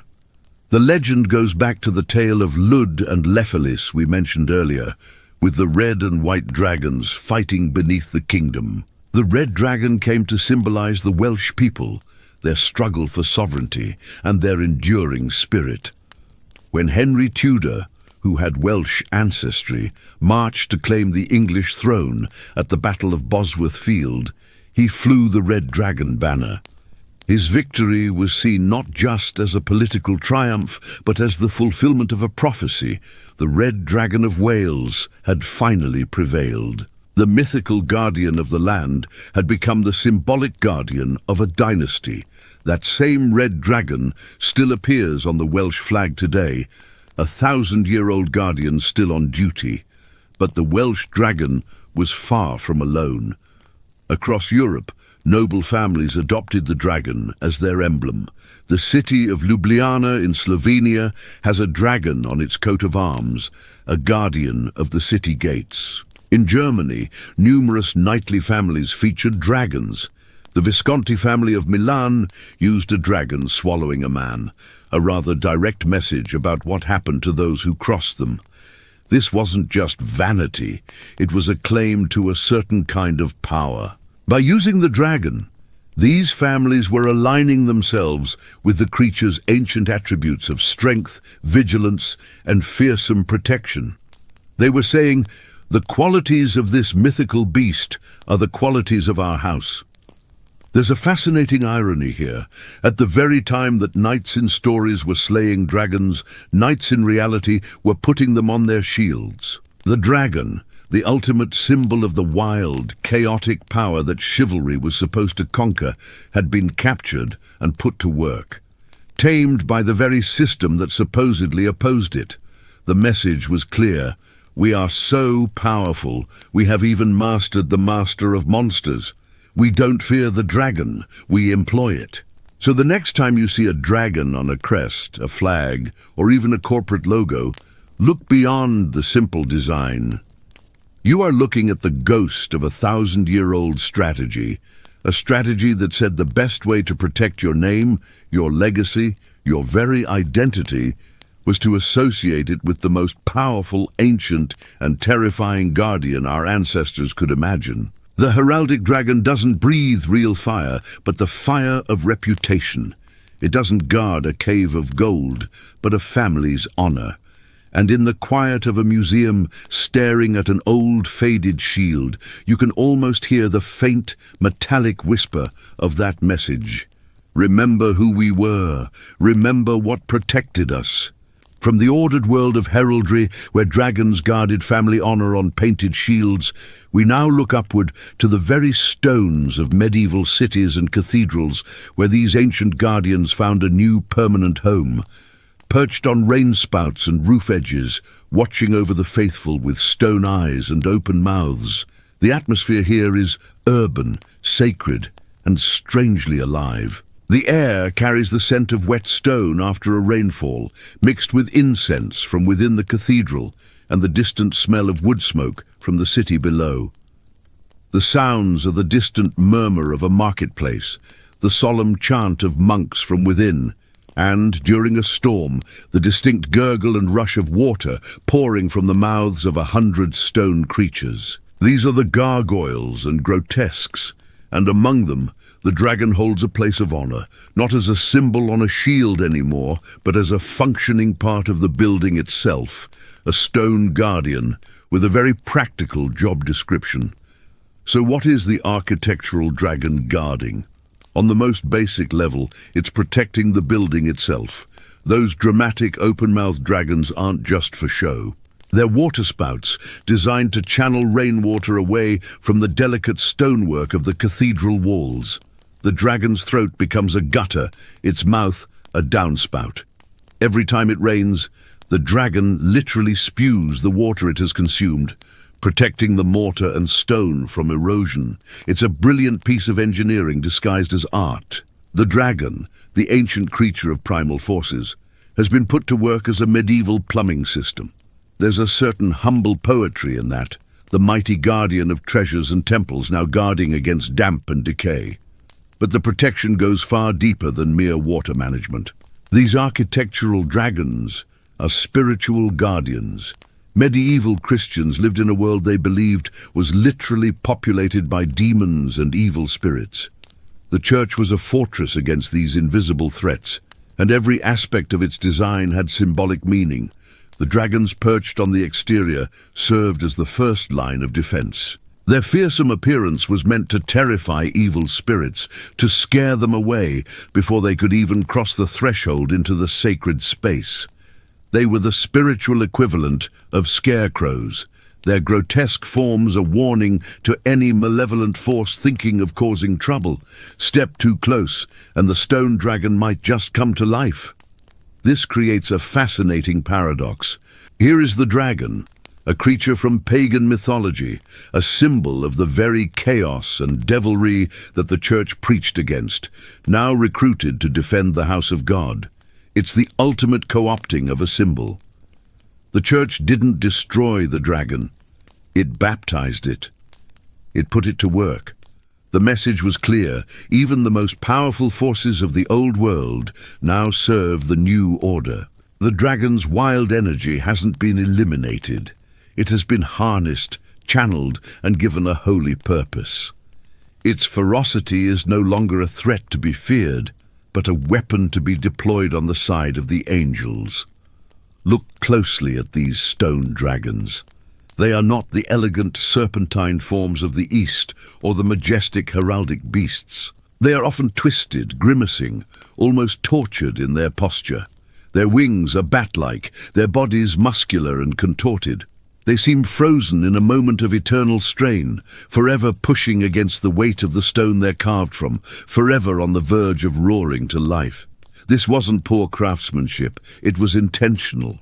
These dragons represented sin and chaos being conquered, held at bay by the solid, enduring faith of the church. They are captured demons, bound to the building they once threatened, forced to spend eternity protecting what they sought to destroy. And they weren't just on churches. Dragons guarded castles, town halls, and bridges. They watched over the entrances to cities, often carved into gateways. The Charles Bridge in Prague is famous for its statues, but it once had a dragon guarding its approach. The Dragon Tower in Krakow served a similar purpose. In these secular contexts, the dragon's role was the same: protection. Protection from physical enemies, from spiritual corruption, from the slow decay of time and the elements. The dragon was the universal symbol for keep out, whether the threat was an invading army, a plague demon, or just a particularly heavy downpour. So the next time you walk past an old cathedral or castle, look up. Past the saints and the angels, find the dragons. See them clinging to the rain gutters, their stone wings spread, their mouths open in a silent, eternal roar. They are not decorations. They are employees. The oldest security guards in the world, still on duty after 800 years. They remind us that the line between the sacred and the monstrous is often thinner than we think, and that the best protection sometimes comes from harnessing the very things we fear. And in the quiet drip, drip, drip of water from a dragon's mouth after a storm, you can hear the soft, patient sound of a job well done. From the stone parapets where architectural dragons stand eternal watch, we descend into the realm of story, the flickering firelight world of folklore and fairy tales. Here in the tales, we think we know the dragon undergoes its final, subtle transformation, from physical guardian to moral one, becoming the ultimate test of character, the final exam for would-be heroes, and the gatekeeper to a different kind of treasure entirely. The atmosphere here is intimate, familiar. The scent of wood smoke from a cottage hearth, the feel of a rough wool blanket, the sound of an elder's voice, steady and rhythmic, weaving a world from words. And in this world, the dragon awaits in its cave, on its golden hoard, exactly where we expect it. But look closer. Listen harder. The treasure isn't the point. The dragon is not merely an obstacle to be removed to get the shiny things. The dragon is the curriculum. Its fire is not a weapon of random destruction, but a refining flame, and its cave is not a vault, but a classroom where the true lesson is about the hero's own heart. Take the classic archetype, the knight, the dragon, the princess, the gold. We're taught to see a simple equation: slay dragon, get rewards. But flip the script. Why is the dragon there? In the deeper, older versions of these stories, the dragon's presence is often a symptom, not the cause. A kingdom has fallen out of balance. A king has broken his word. A sacred law has been violated. The dragon arrives as a cosmic corrector, a physical manifestation of a moral debt that needs repaying. It doesn't steal the princess. It claims her as a forfeit. It doesn't take the gold. It gathers it as a penalty. The dragon is the bill collector for the universe, and its methods are notoriously final. The hero's task, then, isn't just to display brute strength, but to understand and rectify the original sin that summoned the guardian in the first place. This transforms the nature of the dragon's hoard. We assume it's just wealth, greed, avarice. But in a symbolic sense, the hoard represents something else: potential. It is concentrated value, stored energy, possibility itself. It is all the things a kingdom could be: prosperous, secure, enlightened, if it were worthy. The dragon doesn't guard the gold because it loves gold. It guards the gold because it is the custodian of that potential. It ensures that this concentrated power does not fall into the wrong hands. The hoard is a test. A lazy, greedy, or arrogant hero will see only the wealth and be consumed by the dragon, or by their own greed after they win. A true hero, one with courage, humility, and wisdom, will understand that the treasure is a tool, a responsibility. The dragon is the filter that separates the mere thug from the rightful king. Consider the story of Siegfried and the dragon Fafnir. Fafnir wasn't always a monster. He was a dwarf, transformed by his own all-consuming greed for the cursed gold of Andvari. He becomes the dragon, the literal embodiment of his own sin, and he guards the treasure not as a noble sentinel, but as a possessive addict. Siegfried slays him, but the story doesn't end there. He tastes the dragon's blood and gains the ability to understand the language of birds. He doesn't just get rich, he gains wisdom. The dragon's death unlocks a higher form of perception. The treasure was almost incidental. The real prize was the transformation the dragon facilitated. Fafnir, as a dragon, was a warning. This is what happens when you let greed consume you. And his death was a lesson. True power comes from overcoming that within yourself, which is dragon-like. This pattern repeats across cultures. In the Slavic tale of Zmaj Gorenik, the three-headed dragon who kidnaps maidens, it's not a random act of villainy. It is often a demand for tribute, a consequence of a broken pact between the people and the natural world. The hero, Dobrynya Nikitich, doesn't just fight the dragon. He eventually makes a pact with it, establishing new, clearer boundaries. The dragon, again, is a force that enforces agreements, a supernatural enforcer of cosmic contracts. Even in Beowulf, the final fatal confrontation with the dragon is triggered when a slave steals a single golden cup from its hoard. The dragon's wrath is not a disproportionate tantrum. Its entire purpose is to guard the hoard. The theft of one item is a violation of its sacred duty.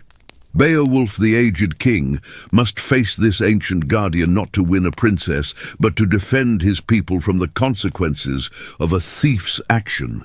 The dragon is impersonal, a force of nature responding to a violation. Beowulf's death is the price paid for that violation.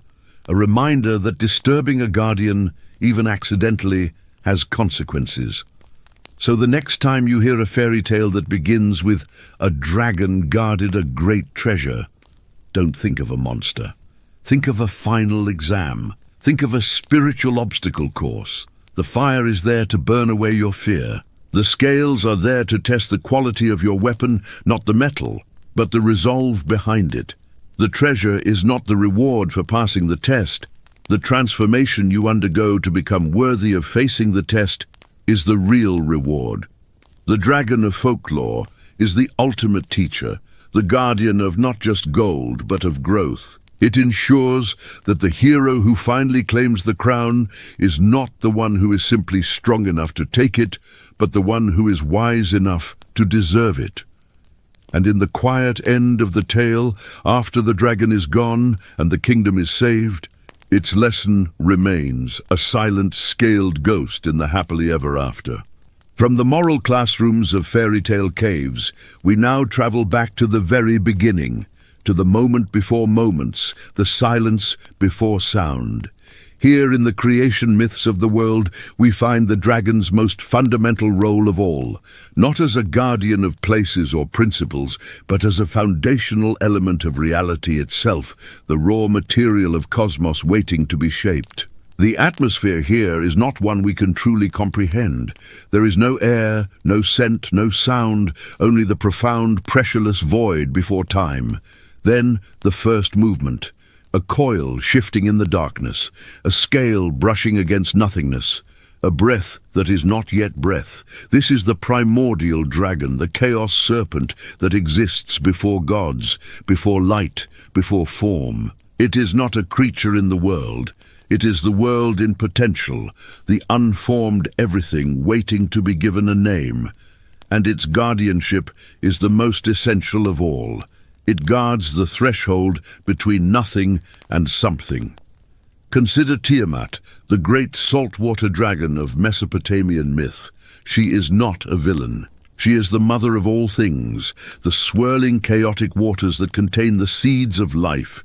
When the younger gods, led by Marduk, rise up and slay her, they are not destroying a monster. They are imposing order on chaos. They slice her body in two, using one half to form the heavens, the other to form the earth. Her tears become the sources of the Tigris and Euphrates. Her skull becomes the dome of the sky. Tiamat does not guard a treasure. She is the treasure. The entire physical world is her hoard, and the price of accessing it is her own dissolution. She is the ultimate sacrificial guardian, whose death makes life possible. Her story establishes the pattern. Cosmos emerges from chaos, order from dragon. But this pattern is not about the elimination of the dragon. It's about its transformation. The dragon's power isn't destroyed, it's harnessed, structured, put to work. The chaos is not erased, it's become the foundation. This is why so many creation myths feature a dragon or great serpent as the foundational enemy. The act of creation is an act of violence, of separation, of drawing a line and saying, this is order, and that was chaos. The dragon is the that. It is the raw, untamed potential that must be bounded for a stable world to exist. By defeating the dragon, the gods aren't proving they're stronger, they're proving they're more organized. They're the ultimate bureaucrats of being, filing the infinite, scaly chaos into the neat categories of sky, earth, and sea. This theme echoes across the world. In Egyptian mythology, the sun god Ra must battle the serpent Apep, or Apophis, every single night as he travels through the underworld. Apep is not just a monster, he is the embodiment of Isfet, chaos, disorder, non-existence. He is the void that constantly tries to swallow the sun, to return the world to the formless state that existed before creation. Ra and the other gods who help him don't destroy Apep. They can't. He is a permanent part of the cosmic machinery. They only ever subdue him, bind him, force him back into the shadows for another day. Apep's role is to be the eternal opponent, the necessary resistance that makes the sun's journey meaningful. He is the guardian of entropy, and the gods are the guardians of order, in a battle that must be refought with every sunrise. Without the dragon, the victory is meaningless. In Hindu tradition, the god Vishnu sleeps on the coils of the great world serpent, Shesha or Ananta Shesha, who floats on the cosmic ocean between cycles of creation. Shesha's name means that which remains, the eternal residue from the previous universe. He is not an enemy. He is a foundation, a bed, a support. He guards Vishnu during his cosmic sleep. And when the time for a new creation comes, Vishnu awakens, and Shesha aids him. Here the dragon is the memory of the universe, the link between one cycle and the next. It guards the continuity of existence itself, ensuring that even when a world ends, the potential for a new one remains, coiled and waiting. Even in Norse mythology, the world serpent Jörmungandr, one of Loki's monstrous children, is thrown into the ocean by Odin, where he grows so large he encircles the world and bites his own tail. He becomes the Ouroboros of Midgard, a physical boundary that defines the known world. He is a threat, yes, destined to fight Thor at Ragnarok, but he is also a definition. His body is the line between the ordered world of humans and the chaotic unknown beyond. He is a living, breathing border wall. So what does this tell us about the dragon as a guardian of creation? It tells us that from the very beginning, the dragon was order and chaos intertwined. It was the problem and the raw material for the solution. It was the dangerous, beautiful, terrifying potential that had to be confronted, shaped, and yes, often wounded or dismembered to build a world we could live in. The dragon's blood is in the rivers. Its bones are in the mountains. Its breath is in the wind. We don't live in a world from which the dragon has been banished. We live in a world built from its body. Every ordered thing, every law, every city, every thought rests upon a foundation of tamed dragon. It is the first guardian because it had to be guarded against, and in that act of guarding, we built everything we know. And on the quietest of nights, if you listen past the hum of civilization, you can still hear the faint, deep, primordial heartbeat of the dragon we built our world upon, a reminder that order is just a temporary agreement with chaos, and that the first guardian is also the first prisoner and the first sacrifice. From the cosmic foundations built from dragon bones, we now turn inward to the quiet landscape of the human mind itself. Why did we, across continents and millennia, consistently choose this particular creature, this scaled, powerful, often fire-breathing form, to be our symbolic protector? The answer lies not in what dragons are, but in what we needed them to be. A perfect psychological mirror for our deepest fears and our most profound hopes. The atmosphere here is different, not a physical place, but the interior space of thought. The scent is the clean, neutral smell of a quiet room at night. The only sound is the steady rhythm of your own breathing and the soft, almost imperceptible hum of consciousness at work. In this space, we find the blueprint for the guardian dragon, a creature shaped by three fundamental human needs. The need for a world that makes sense, the need to feel protected from overwhelming forces, and the need to believe that power can be benevolent. First, let's talk about agency detection. Our brains are hardwired for pattern recognition, for seeing faces in clouds and intention in the rustling of leaves.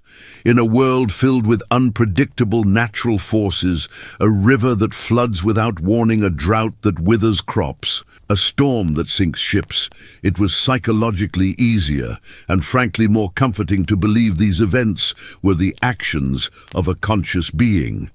A random lightning strike is terrifying in its meaninglessness. A lightning strike sent by an angry dragon. That makes sense. That has a cause. And if there's a cause, there might be a way to influence it. Offer a prayer. Make a sacrifice. Build a temple. The dragon gave chaos a name and a face, transforming blind, indifferent nature into something you could negotiate with. It was the ultimate cognitive shortcut for making a frighteningly capricious world feel manageable. But why a dragon? Why not a giant, personable badger or a sentient, talking mountain? This is where the dragon's unique physicality comes in. It is a composite creature, a mashup of the most powerful and feared animals from our environment. The serpent, deadly close to the earth, mysterious. The lion or big cat, strong, predatory, regal, and the bird of prey, sovereign of the skies, sharp-eyed, untouchable. Sometimes, as in the case of Eastern dragons, you throw in deer antlers for wisdom and authority. This combination created the ultimate psychological package deal. The dragon was master of all domains, earth, land, and sky. There was no place you could go to escape its notice or its power.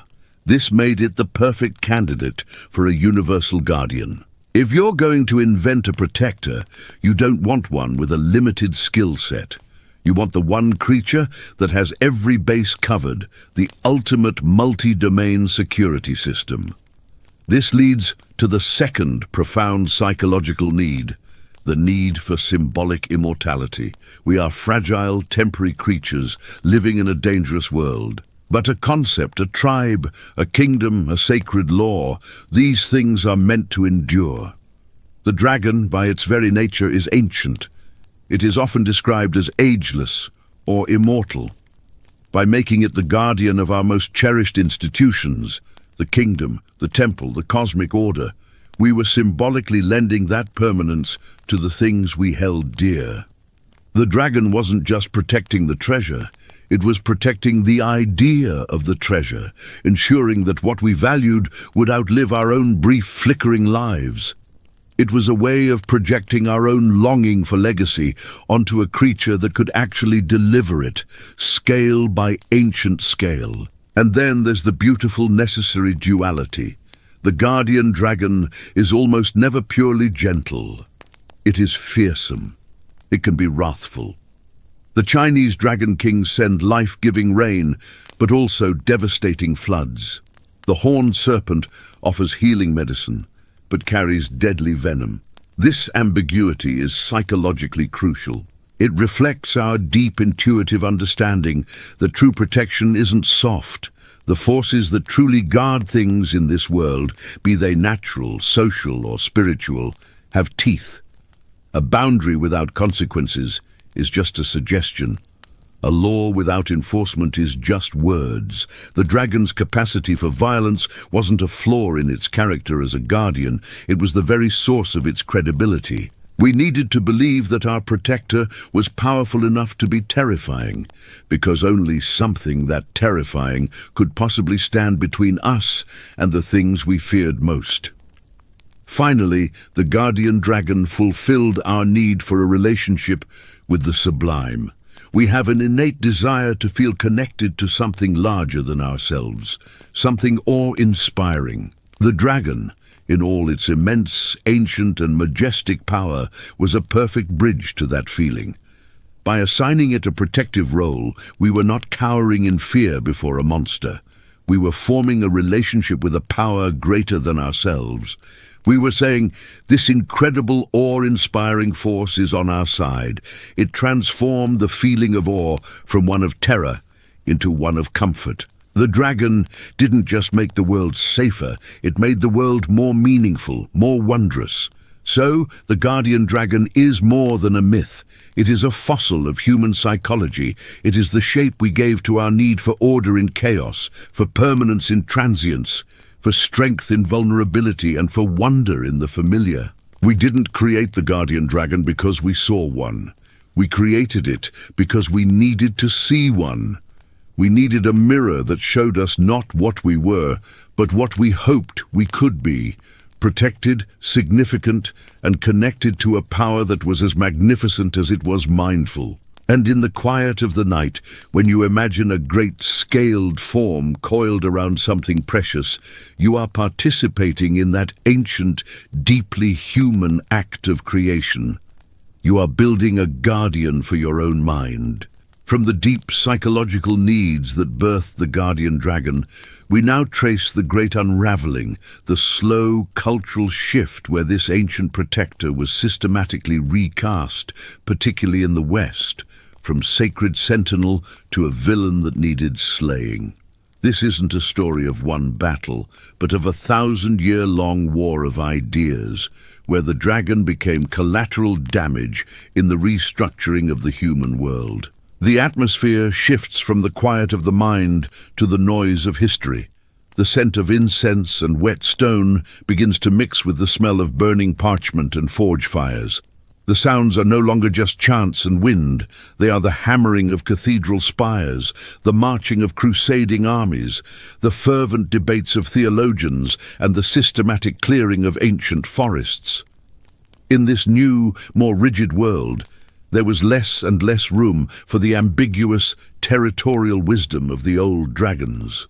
The world was being mapped, explained, and conquered, and the dragon didn't fit on the new maps. The most powerful force in this transformation was the rise of monolithic, proselytizing religion, specifically Christianity in Europe. The new faith needed to distinguish itself sharply from the pagan world it sought to replace.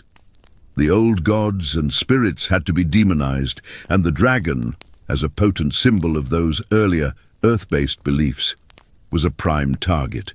The serpent in the Garden of Eden provided the perfect blueprint. Here was a cunning, talking serpent that tempted humanity into sin. The connection was almost too easy. The dragon, already serpentine, could be painted with the same brush. It became a symbol of the devil, of temptation, of the chaotic, untamed wilderness that stood in opposition to divine order and salvation. The guardian of sacred groves was now recast as the enemy of the one true God. This theological shift found its ultimate expression in the legend of St. George and the dragon. Look at the story closely. The dragon is not guarding a treasure or a temple. It is a mindless predator, terrorizing a city and demanding human sacrifices. It is pure, unadulterated evil. There is no negotiation, no understanding its territorial rights. George, the Christian knight, doesn't try to appease it or learn from it, he slays it. The message was stark and powerful. The new faith, armed with divine truth, conquers the monstrous old world. The dragon's death wasn't just a victory, it was an exorcism of the landscape itself, a purification by lance and cross. This story became a template, repeated endlessly in art and literature, etching the Dragon Slayer narrative into the bedrock of Western culture. But religion wasn't the only force at work. The very structure of society was changing. The rise of feudalism and chivalry created a new professional class, the knight. And a professional class needs a professional purpose. What better way to prove your worth, to earn land and title, than to perform great deeds? And what greater deed was there than slaying a monster? The dragon, once a being you negotiated with, became a career opportunity. It was the ultimate resume builder for an aspiring knight. The complex symbiotic relationship between people and the land dragon was replaced by a simple transactional one: kill dragon, gain renown. The guardian became a stepping stone. Simultaneously, the world was becoming less mysterious. Exploration, map-making, and the beginnings of natural philosophy were slowly pushing back the borders of the terra incognita, the unknown lands where dragons were once thought to dwell. As forests were cleared and swamps were drained, the literal space for dragons shrank. You can't have a territorial guardian if there's no territory left to guard. The dragon was being pushed off the map, both physically and imaginatively. It was becoming a relic, a creature of story rather than a living presence in the world. Then came the final ironic blow, the appropriation of the dragon's power. Just as the church put dragons to work as gargoyles, the nobility put them to work on their coats of arms. The dragon, the ultimate symbol of the wild power that chivalry was supposed to conquer, was captured and domesticated into heraldry. A knight might slay a dragon in a story, but his family would display one on their shield.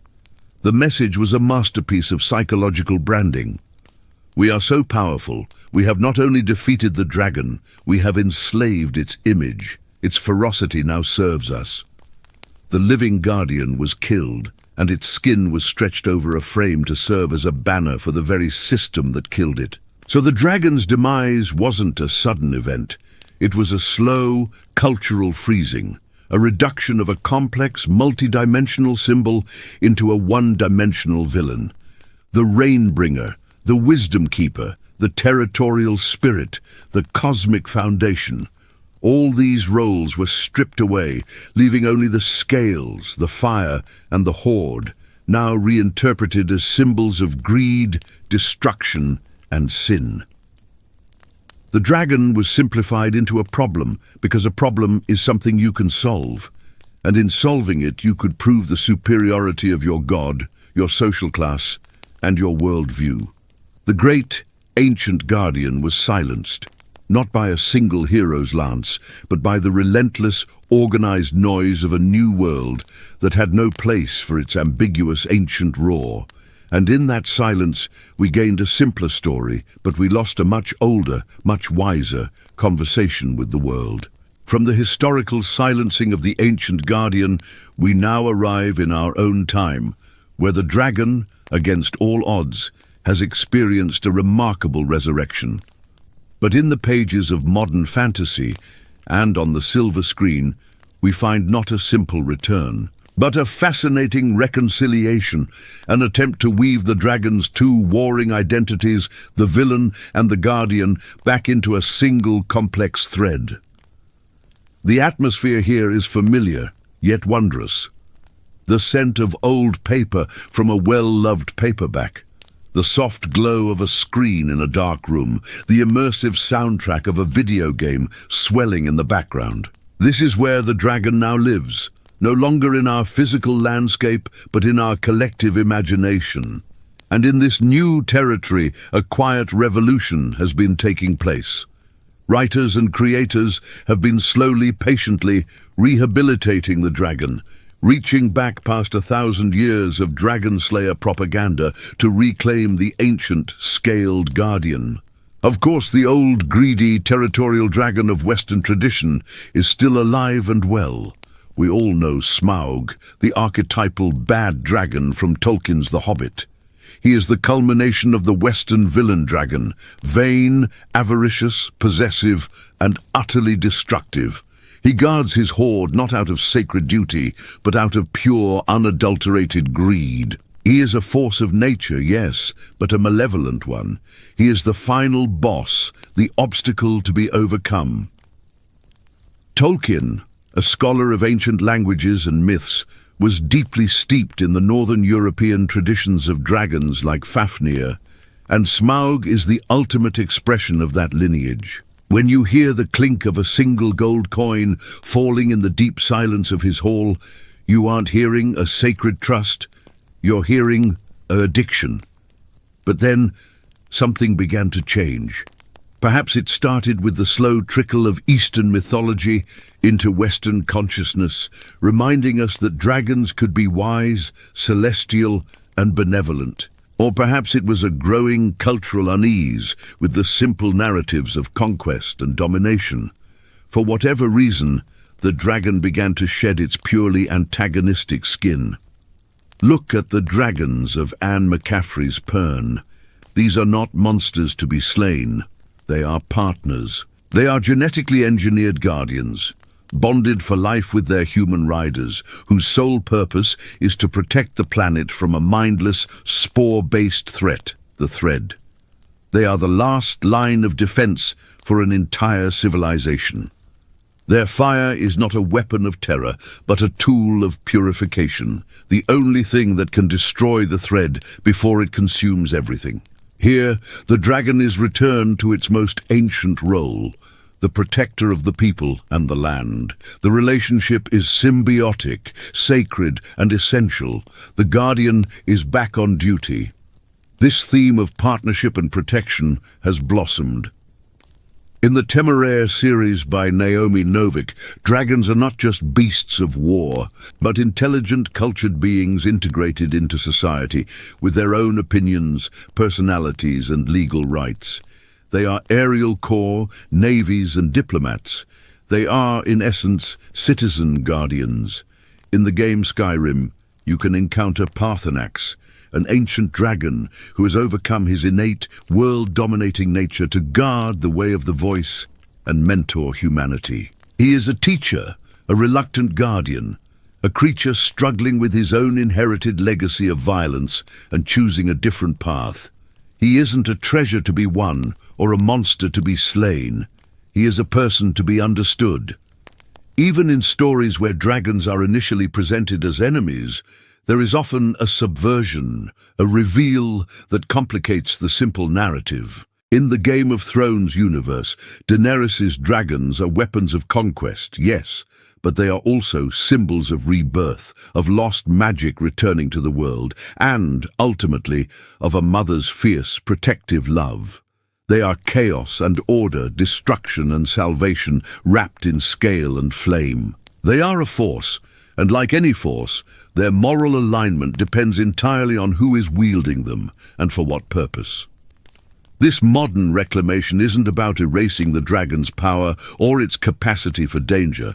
It's about restoring its ambiguity, its complexity. The modern fantasy dragon can be all the things its ancient predecessor was: a threat, a teacher, a force of nature, a sacred guardian, and a mirror for our own ambitions and fears. It can be Smaug and Paarthurnax. It can be the destructive Tiamat and the life-giving Long. It can be the monster under the mountain and the protector of the realm.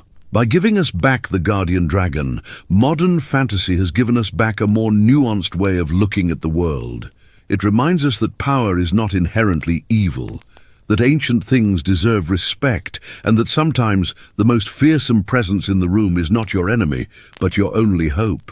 The dragon is no longer just a symbol of what we must conquer externally, but also a symbol of the powerful, wild, and ancient forces within ourselves, that we must learn to understand, respect, and perhaps one day be worthy of riding. So the next time you open a book or load a game and a dragon appears, don't just see a boss fight. See an opportunity, a conversation, a chance to meet a guardian your ancestors would have recognized, returned from exile and waiting to see if you remember the old passwords. From the digital dreamscapes of modern fantasy, we now return to the quiet of your room, to the soft hum of your fan, to the gentle weight of this shared history settling around us like a final scaled coil. Our journey through the long, winding history of the guardian dragon is complete, and what remains is not a conclusion, but an echo, a quiet truth that has been whispering to us all along, from the deepest river to the highest peak to the farthest star. The air in this final space is clear and still. The scents of incense, parchment, and wet stone have faded, leaving only the clean, neutral scent of the present moment. The sounds of chanting priests, roaring furnaces, and clashing armies have softened into the steady, reliable rhythm of your own breath. In this new quiet, the true shape of the guardian dragon finally emerges, not as a single creature, but as a fundamental human question given form. We didn't invent the dragon to have a monster to fight. We invented it because we needed to believe that the powerful, ancient, and terrifying forces of the world could be negotiated with, could be appealed to, could even, on our best days, be persuaded to stand watch over us while we sleep. Look at the path we've walked. We began with the Eastern Dragon, the celestial bureaucrat, the rainbringer who governed the weather with a divine ledger. We saw it not as a beast, but as a civil servant of the cosmos, a reminder that even the most powerful forces operate within a system, a balance. Then we dove into the deep, silent palaces of Ryujin and the mountain wisdom of the Korean Yong, where guardianship was intimate, territorial, a symbiotic relationship with the very land and water that gave us life. We encountered the Naga, the keepers of wisdom, who guarded treasures of knowledge so potent they could only be entrusted to the spiritually prepared. We uncoiled the Ouroboros, the dragon that guarded time itself, the promise of eternal return. We stood before the fierce, unwavering loyalty of the Greek Dracons, Ladon and Python, who were not monsters, but the most dedicated employees of the divine, their very presence, a guarantee of sacred boundaries. We deciphered the composite power of the Mushushu, a living emblem whose very body was a declaration of divine protection.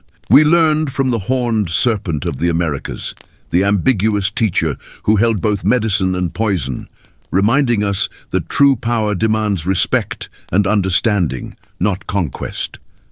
We traced the dragon into the alchemist's laboratory, where it became the guardian of our own inner transformation, the chaotic prima materia that woman Bishu master to achieve spiritual gold. We felt its presence in the Celtic landscape, where every hill and stream was part of its sleeping body. We saw it tamed into the proud symbols of heraldry, guarding family honor, and recruited as a stone gargoyle, defending cathedrals from both rain and demons. We saw it become the final exam in fairy tales, the test that separated a mere warrior from a rightful king. And we witnessed its fall, its reduction from a complex cosmic force to a simple one-dimensional villain in the service of new gods and new social orders. We saw it silenced. But then, in our own time, we witnessed its slow, beautiful resurrection in modern fantasy, a return to its ancient, multifaceted role as partner, teacher, and protector. So what is the dragon then? After all this, it is the shape we give to our hope that the universe is not indifferent. It is the form we created for the idea that power can be ancient, terrifying, and yet, somehow, benevolent. That the same force that can shake the mountains with its roar can also choose to curl itself gently around a sacred tree, a hidden spring, a sleeping child, or a human soul, and simply watch. The guardian dragon is the promise that we are not alone in the dark, that the great, powerful, ancient things are not necessarily our enemies, that the boundaries of our world, both physical and spiritual, are not left undefended. It is the belief that the chaos from which we came can be structured into a guardian, that the wildness within us can be harnessed for protection, that the very passage of time is not an enemy, but a cycle watched over by a serpent eating its own tail. The dragon doesn't exist in the world out there. It exists in here. Pause. In the human heart. It is the part of us that longs for order in chaos, for meaning in randomness, for a watcher in the wilderness. We are the ones who have been guarding the idea of the guardian all along, keeping its fire alive through stories, through art, through the simple, stubborn act of remembering that the world can be more wondrous than it seems. So as the final minutes of our journey together drift away like smoke, and you drift towards sleep, carry this thought with you. The next time you feel a sudden cool breeze on a hot day, that might be the breath of the azure dragon turning the seasons. The next time you hear the steady, patient drip of water after a rain, that might be the sound of a stone gargoyle doing its duty. The next time you face a great, seemingly impossible challenge in your own life, that might be your own inner dragon, waiting to be understood, waiting to be mastered, waiting to transform your base lead into gold. The guardians have not gone anywhere. They were never in the caves or the skies to begin with. They are in the stories we tell, in the symbols we keep, in the quiet, hopeful corners of the mind where we still believe that powerful ancient things can be kind. The whispers weren't in the wind, they were in us all along. And now, finally, it's time to rest. Sleep well. The dragon is on duty.